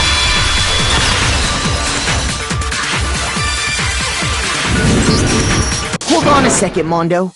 What did you just say? Huh? What'd I say? When Celeste testified a few minutes ago, she said...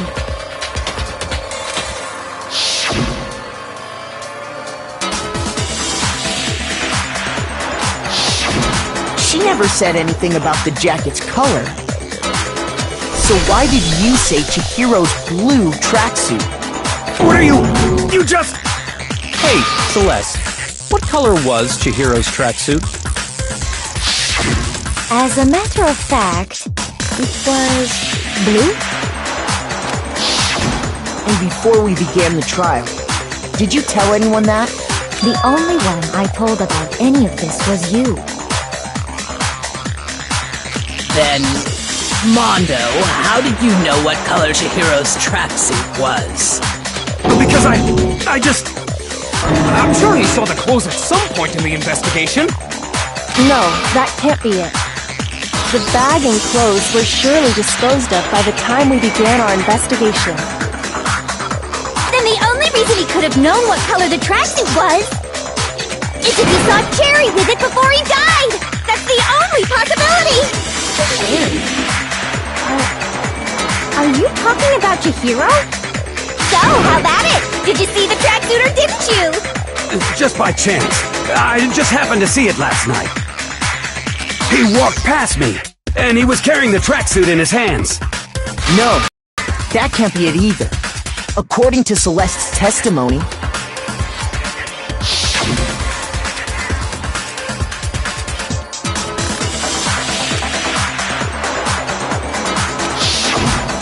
when Celeste noticed it, Chihiro made a point of making sure the jacket was completely in the bag. If you just ran into him briefly, you couldn't possibly have seen what color the tracksuit was. It would appear you've dug your own grave. Perhaps. But you handed him the shovel, didn't you? That's why you said what you did. Focus on the tracksuit and it'll be obvious who he met with? What a bunch of nonsense. Ah, now I understand. It was all one big bluff, wasn't it? Your true intention was to draw a slip of the tongue from the culprit. That's why you said you knew who did it, to put them on edge. That's right. However, Mondo was my target all along. I had my suspicions about him from the very beginning. But why? What made you so suspicious? That's a good question.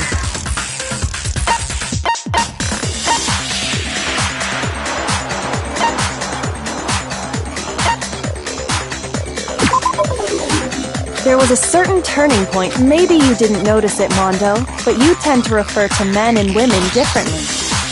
You only call guys dude. For girls, it's chick. And after he was killed, you happened to refer to him as dude. Once I picked up on that, it occurred to me that Mondo knew something we didn't.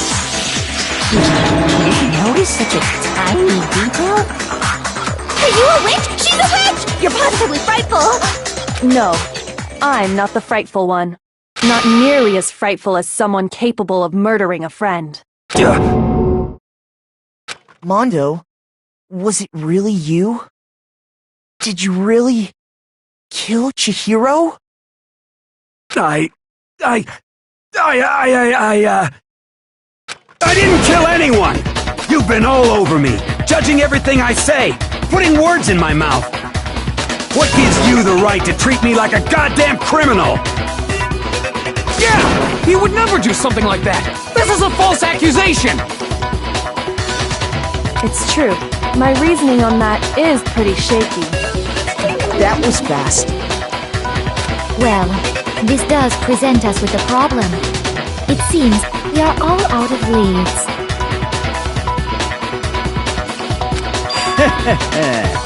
My time has nearly come. That's what my little ghost friend is telling me. Oh yeah, that reminds me. Hifumi, weren't you telling me you'd found some evidence? Really? What kind of evidence? Actually, now that I'm thinking about it here calmly, it might not be all that relevant. Jeez, does your confidence just get up and walk away? It's fine, man. Just tell us. If you really insist, then... here it is. What do you have there? It happens to be an e-handbook. I found it laying on the ground, so I scooped it up. I got it! We know Chihiro's handbook was missing from the scene of the crime, right? For a fact. For a fact indeed. I was totally sure I'd found it. Then it must hold some clue about the culprit, right? Well, that's what I was hoping. But it's busted. It won't even turn on. I imagine the culprit broke it to get rid of any evidence after the murder. That's odd. I didn't think the handbooks were quite so fragile. You're right. They're not. They're totally waterproof and shock resistant. It would take an awful lot to break one. And yet, this one does appear to be broken, as is Leon's, sitting useless in the main hall. For all your confidence, that is a remarkably high failure rate.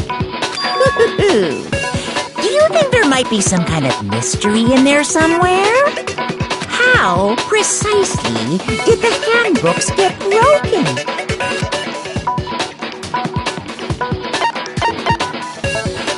I got it! You already told us before that the handbook has one weak point, didn't you? You remember that? Sure, maybe I let that slip, but I never told anyone what the weak point actually was. But if the handbook is supposed to never break, and two of them broke in quick succession, then we can only assume that someone's figured out its weakness. You know what the weakness is, right, Monokuma? So, what is it? You're asking me? I think it's a necessary piece of information if you want this to be a fair trial.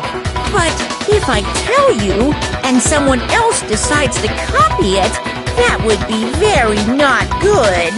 Just tell us already! Why would we want to break our own handbooks? Oh well, I have a weakness for pushy demands. But you're sure you won't follow their example? Then allow me to make a special announcement. The weak point of my cutting-edge e-handbook is... when it's exposed to high temperatures for too long, it will suffer a meltdown and totally break! I flippin' knew it! You knew it? Yeah, because I found the handbook laying on the floor of the sauna. The temperature in the sauna can reach over 200 degrees. Strange how you don't get burnt, huh? It's because as your sweat evaporates, it creates a cooling layer of air around your skin. If the hot air of the sauna were somehow pushed directly onto your skin, you'd definitely get fried. That layer of air would get blown away. That's why you may feel a burning when you move around. So when you're in a sauna, make sure to keep nice and still.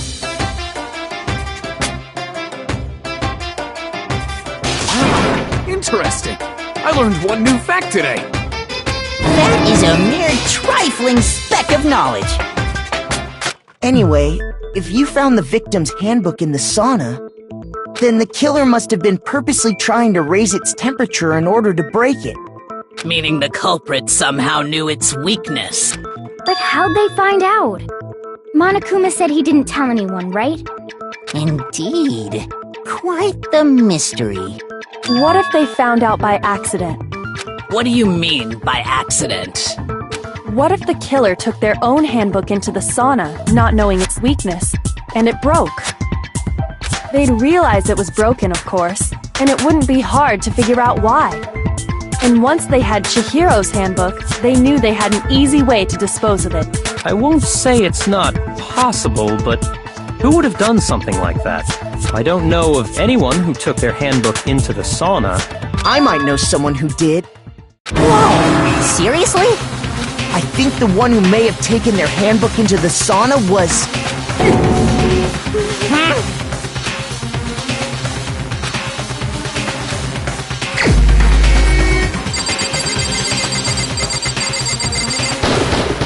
Here's my answer!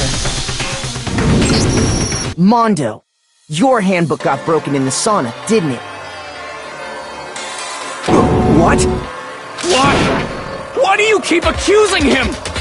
Mondo and Taka had an endurance contest in the sauna not too long ago, remember? And for the contest, Mondo just so happened to keep his school uniform on. But little did he realize, he'd also left his handbook in one of his uniform pockets. And when it was all over, Mondo discovered that taking your handbook into the sauna could easily destroy it. No, wait, hold on! You've got it all wrong! He would never kill! I don't accept this! Show me the proof! The actual solid proof!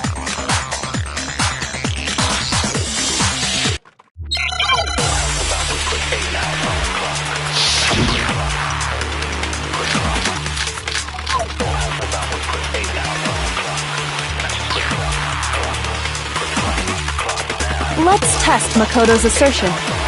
If what he says is correct, then Mondo, you broke your own handbook. In other words, if Mondo's handbook is actually broken, then that proves that what Makoto said is right. Well, my goddamn handbook works just fine! See? Look! Makoto was wrong after all! Mondo wouldn't hurt a fly! Let's test if what he says you broke your own. In other words, if then that proves that what Makoto... Well, my goddamn handbook works just fine! See? Look! Makoto was wrong after all! Shoot! Let's test if what he says you broke your own. In other words, if then that proves that what Makoto... Well, my goddamn handbook works just fine! See? Makoto was wrong. Mondo wouldn't hurt a fly! Let's test if what he says you broke your own. In other words, if then that proves that what Makoto... Well, my goddamn handbook works just fine! See? Look! Makoto was wrong. Mondo wouldn't hurt a fly! Let's test if what he says you broke your own hand. In other words, if then that proves that what Makoto said is right. Well, my goddamn handbook... No, that's wrong!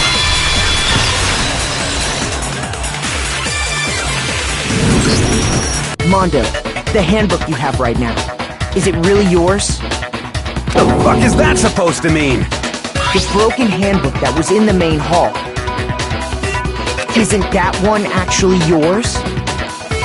What the heck are you talking about? What I mean is, I think Mondo swapped his handbook out for one that actually works. I think he took Leon's handbook and replaced it with his own. After all, Monokuma said himself that Leon's handbook never should have broken. That's right! The punishment it suffered wasn't nearly enough to destroy it. So then, the broken handbook in the main hall is actually Mondo's. Which would mean that the handbook Mondo has right now is actually Leon's, yes? But doesn't that violate the school regulation that says loaning out your handbook is prohibited? Well, here's how I look at it. There is a rule about loaning your handbook to another student, but if they're dead, they're not a student. It's kind of a gray area, I admit. But no worries. If anything, it just makes things more interesting. As such, I decree that exchanging handbooks with a corpse is not a violation of the rules. Well, Mondo, if I'm wrong about this, you're welcome to say so. I'm happy to admit I made a mistake, but... Son of a bitch! What's wrong, bro? Come on! Tell him he's wrong! You are wrong! You have to be wrong! Everything you just said is wrong! You made it all up! Okay, then why don't we look back on this case one more time, from the beginning? That way, everything will become clear, and we'll all see if I was right or wrong.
do? First, let's take a look back to before the incident. Last night, Celeste saw Chihiro in the warehouse, correct? At the time, she was apparently stuffing something into a duffel bag. That something was a blue tracksuit. You can confirm this, right, Celeste?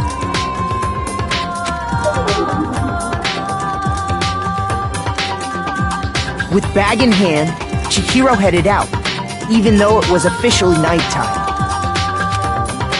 She made her way to the locker room, specifically the boys' locker room. But how could the victim, who was apparently a girl, access the boys' locker room?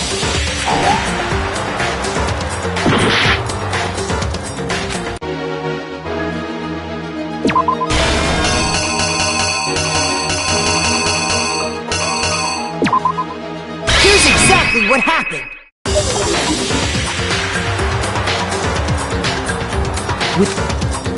She made her, but how could...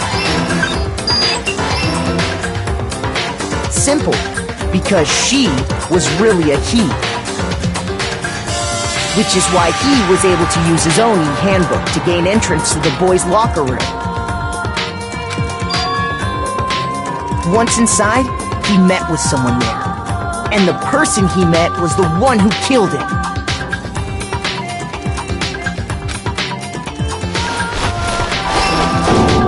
It seems likely that the killer grabbed the nearby dumbbell, approached the unsuspecting Chihiro,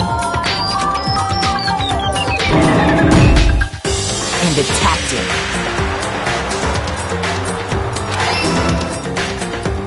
And that's where the bloodstains on the poster and carpeting in the boys'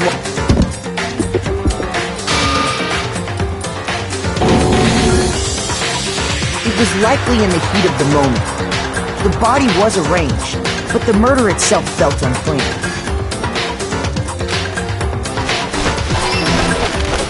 Which is why the killer hurried to try and hide the act.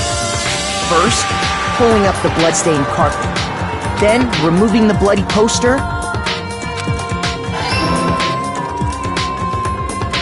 And finally carrying the corpse into the girls' locker room. A girl's handbook was necessary to get into the locker room, of course. But this alone doesn't prove that the killer was necessarily a girl.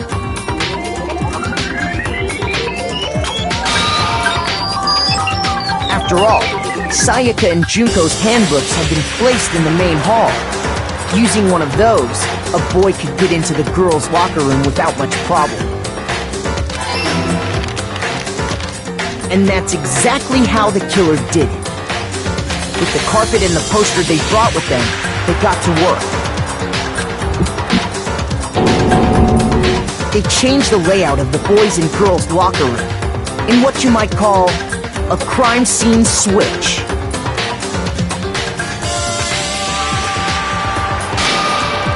That could have been the end of things, but no. Byakuya discovered the body and decided to intervene in the situation, making things even more complicated. So, after stumbling on the crime scene, he went and grabbed the extension cord from the library, and then he got to work. He used the cord to string up Chihiro's lifeless body.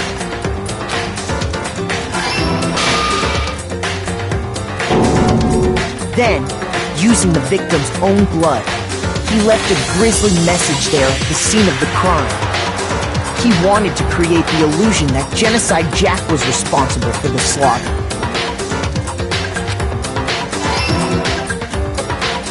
And around the same time that Byakuya was putting together this facade,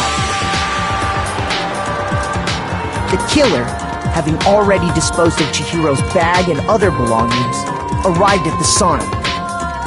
There, they planned to destroy the last piece of evidence, Chihiro's handbook.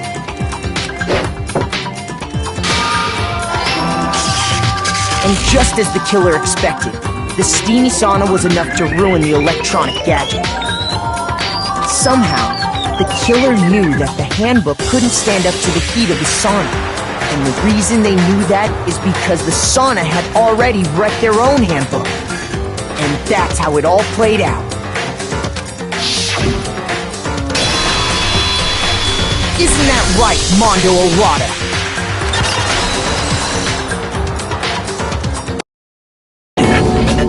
Wait! No! This can't be right! Where's your evidence? Yeah! Where's your evidence? You need evidence! You need proof! Without any proof, you can't pin any of this on him!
Show me some evidence! I won't listen! I refute you! False! Show me some evidence! I won't listen! I refuse to vote! Show me some evidence! You're wrong! I won't listen! I refute you! False! Show me some evidence! I won't listen! You're corrupt! I refuse to vote! I refute you! False! You're corrupt! Show me some evidence!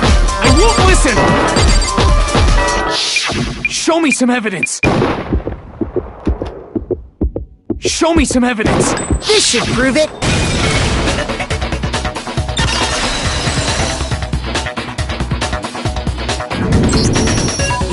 Thinking so far is right, Mondo must have replaced his broken handbook with Leon's. In which case, we can just check each of our handbooks right now.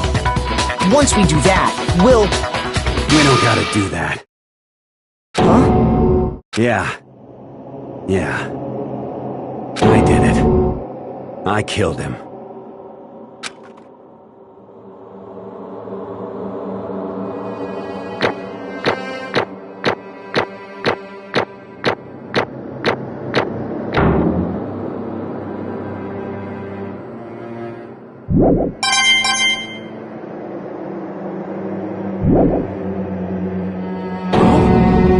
Bro! What are you saying? I got no choice, man. After hearing all that, I gotta just... give up. Go ahead, Monokuma. Get it over with. Ask for the goddamn verdict. Roger that! Wait! Hold on! No waiting! No holding on! Time for the moment we've all been waiting for! Grab your lever and give it a yank! Who will you elect as the Blackened this time around? Will you make the right choice or the dreadfully wrong one? What's it gonna be? What's it gonna be?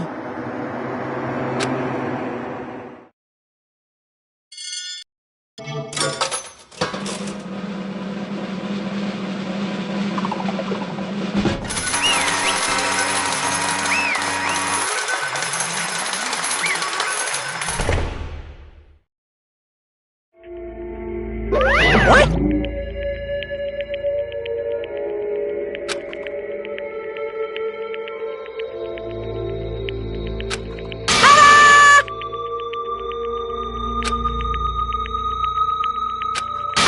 Unbelievable.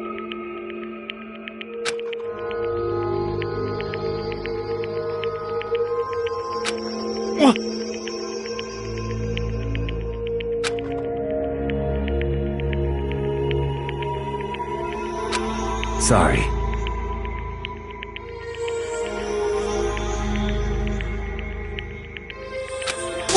What is this?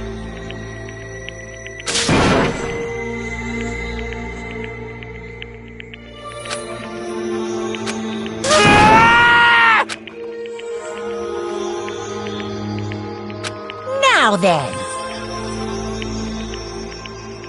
Actually...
Weak, weak, weak, weak, weak, weak, weak, weak.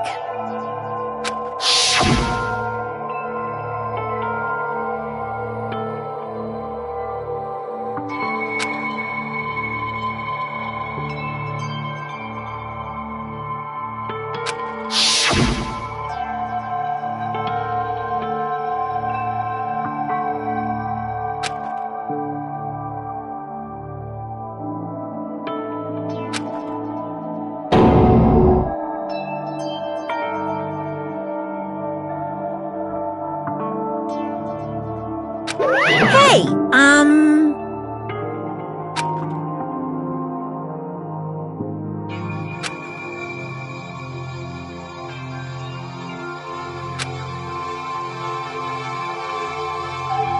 What? I'm sorry. But...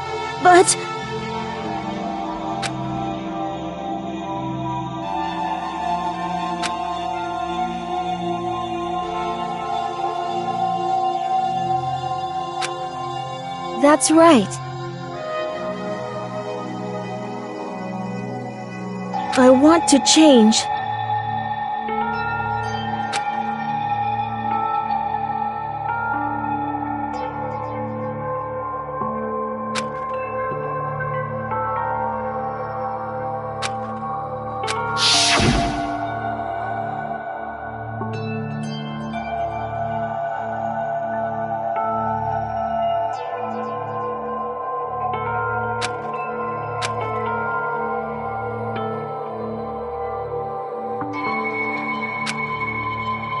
Hey,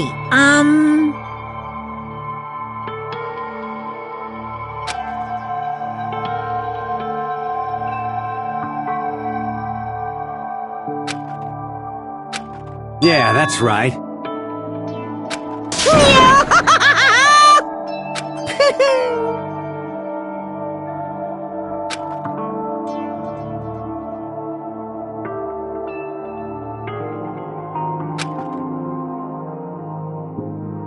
Uh-huh.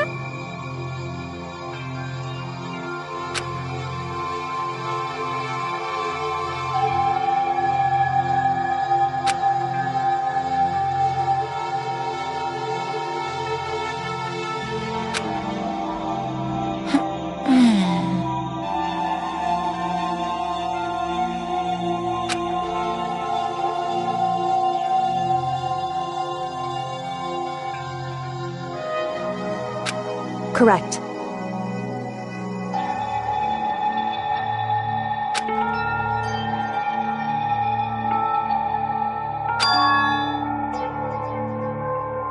Indeed. Certainly.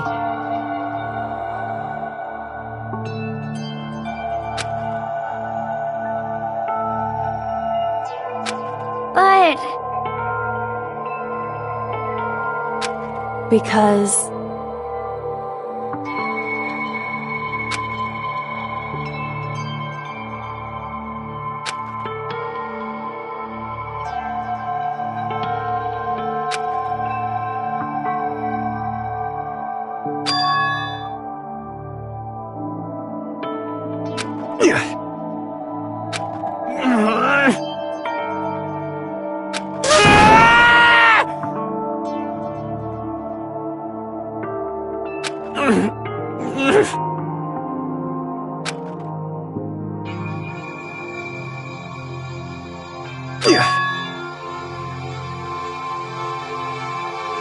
I knew it.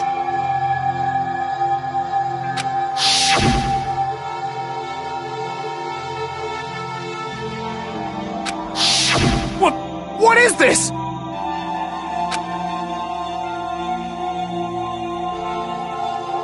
You're wrong! Don't make me repeat myself.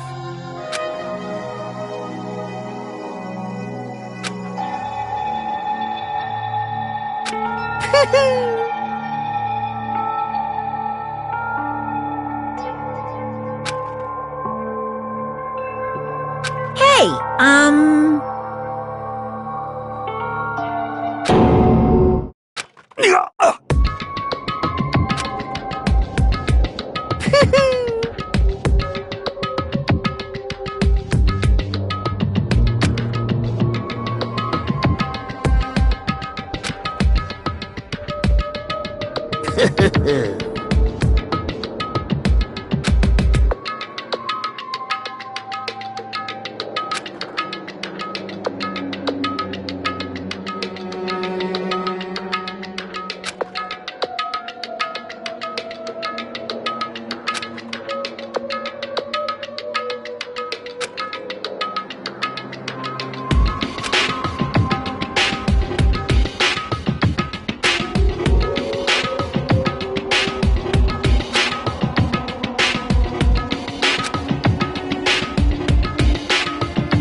I just...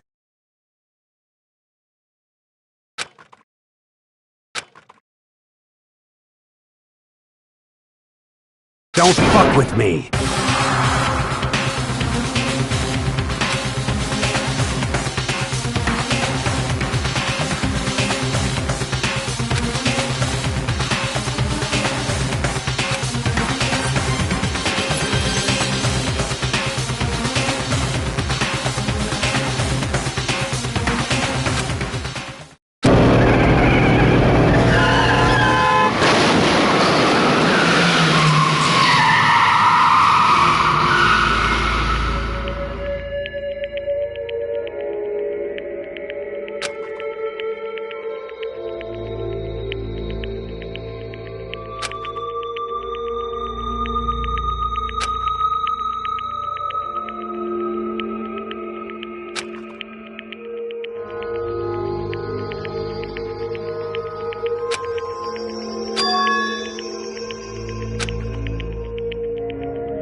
I just...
I'm sorry. Huh? But I want to change.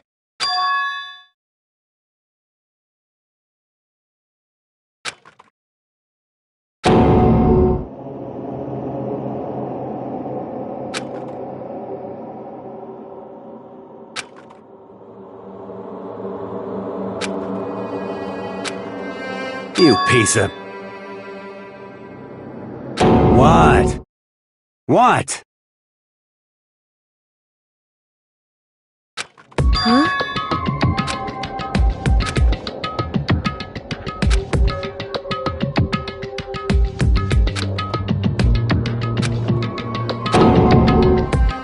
What?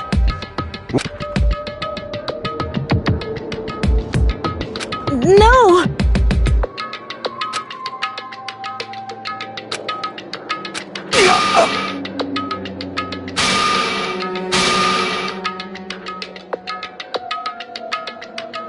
What's wrong? Damn you! I just wanted to... Yeah, that's right.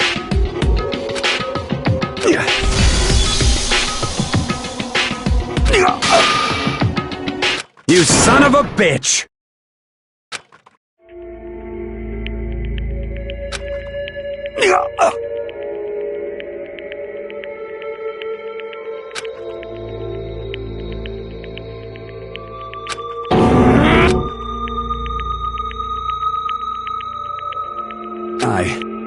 I killed Chihiro.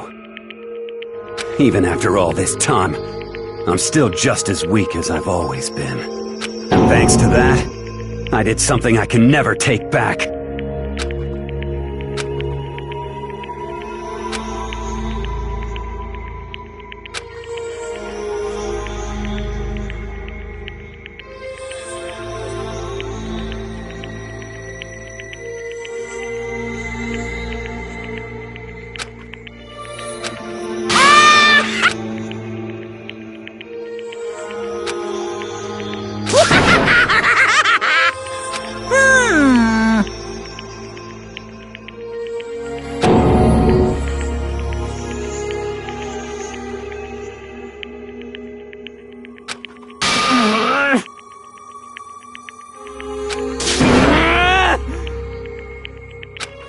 Yep.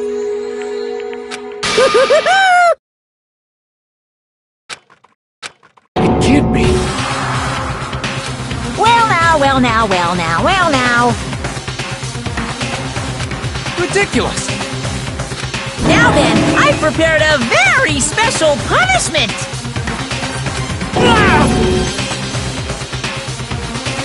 Let's give it a shot.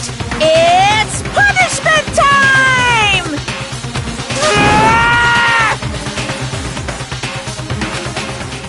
Sorry, man. I couldn't keep the promise we made. From one man to another.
This.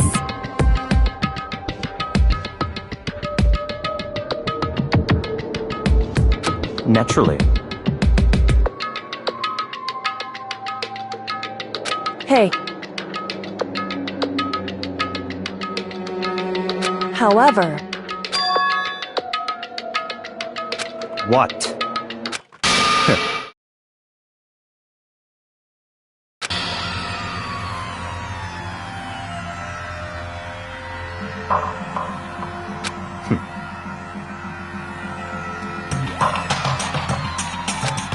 Honestly.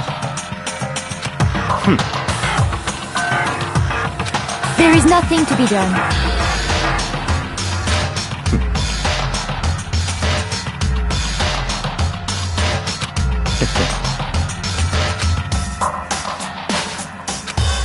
What?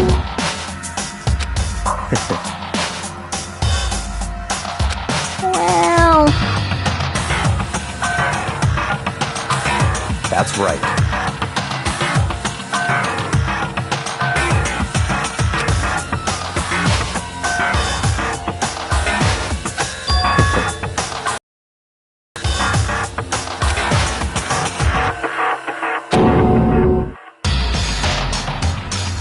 I see.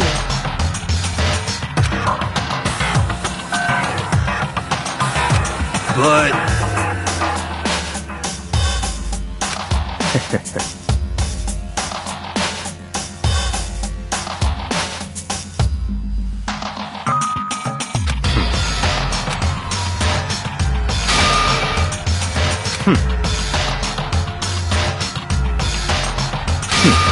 Interesting. Correct. Indeed. Hey. What's this? You...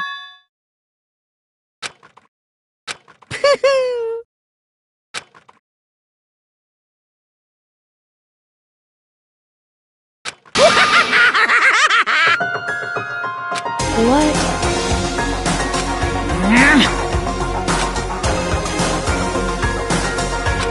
Damn.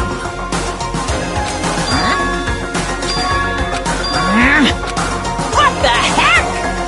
Damn it!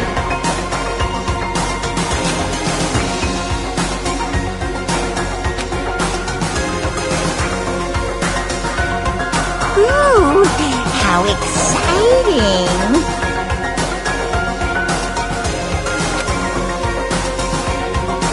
That's enough.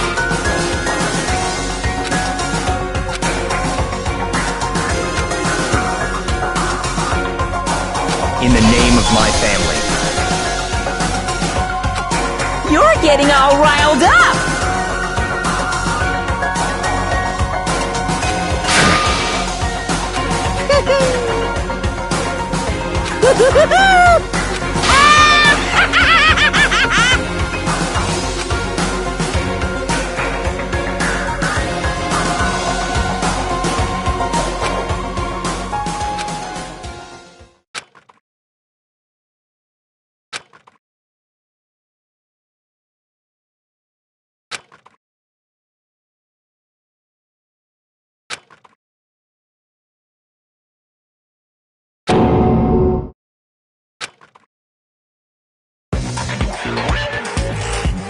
Well, anyway, like I was saying, this is a pretty good spot. Yeah, a really good spot. Anyway, isn't it amazing how that girl went and killed someone before things even had a chance to get boring? Once things really get moving, it'll be like a roller coaster. Fear and despair charge forward at a speed nothing can hope to match. But I must admit, I'm disappointed. I went to all the pain and effort of making you part of the group, and you couldn't play your part. You do remember you were supposed to make the first move, right? Well, no biggie. Nothing we can do about it now, so just do your best to make things more exciting from now on, okay? After all, that's what everyone wants to see. As long as you don't want to know my measurements, fire away! Ooh, my, you really took me by surprise there. I know I said you could ask anything, but... Super denied, ultra denied, demonic denied!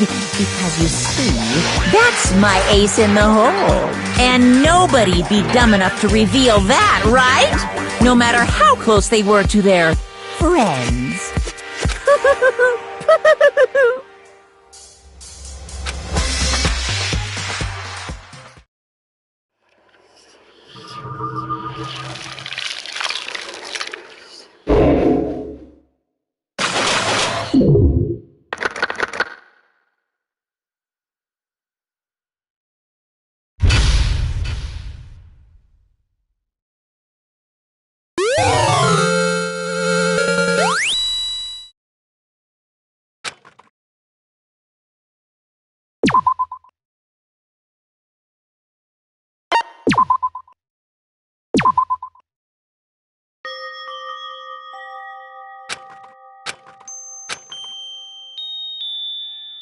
I know I shouldn't cry. But... I've had enough. I can't take it anymore. Getting out of here anytime soon? It's impossible. I can't let myself think about how much I want to get out of here. If I keep thinking like that, I might decide to.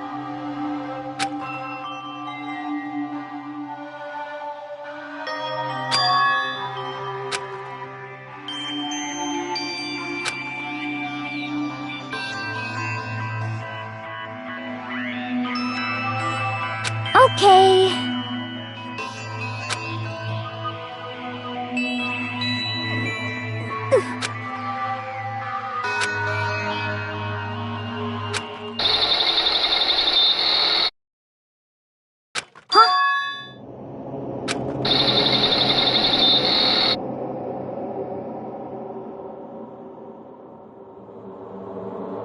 Huh?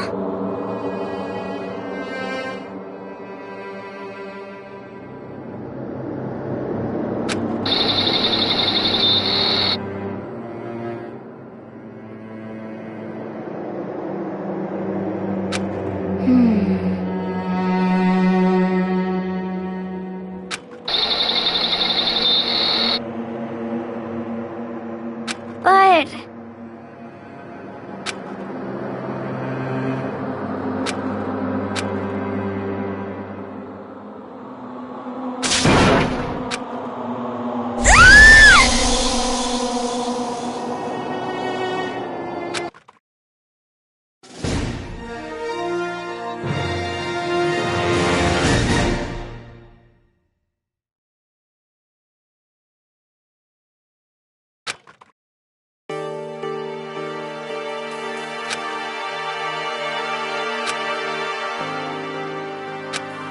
Oh.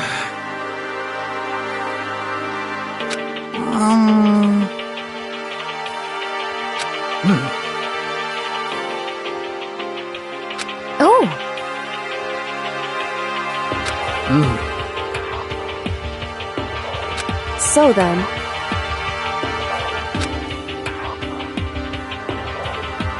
How about that?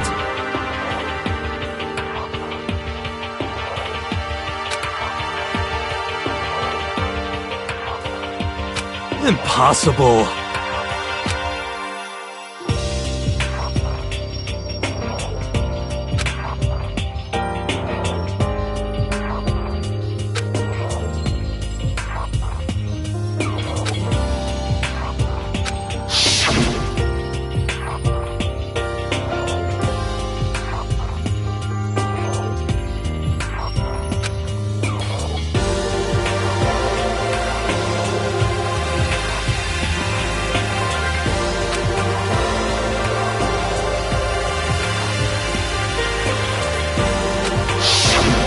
Well,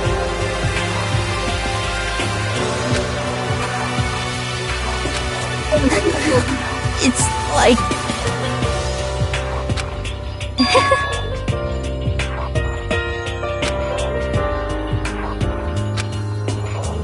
Well,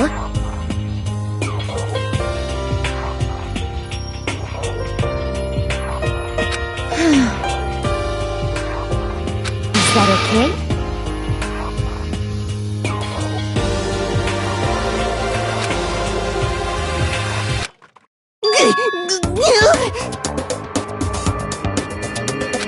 Huh? Here we go!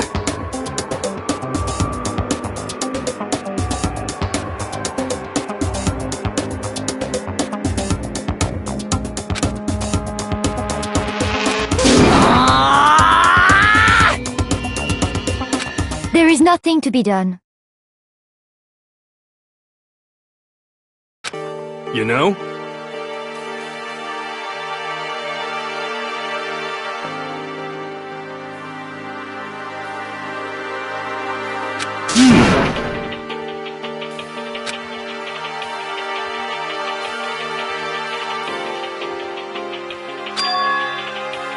I'm right? Perhaps. Well then.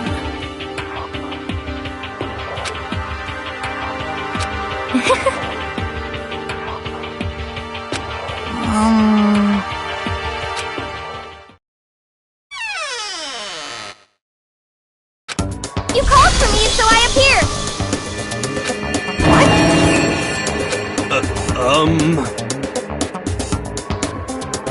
Yes!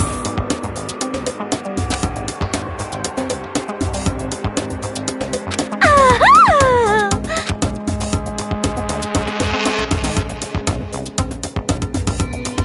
You SOB!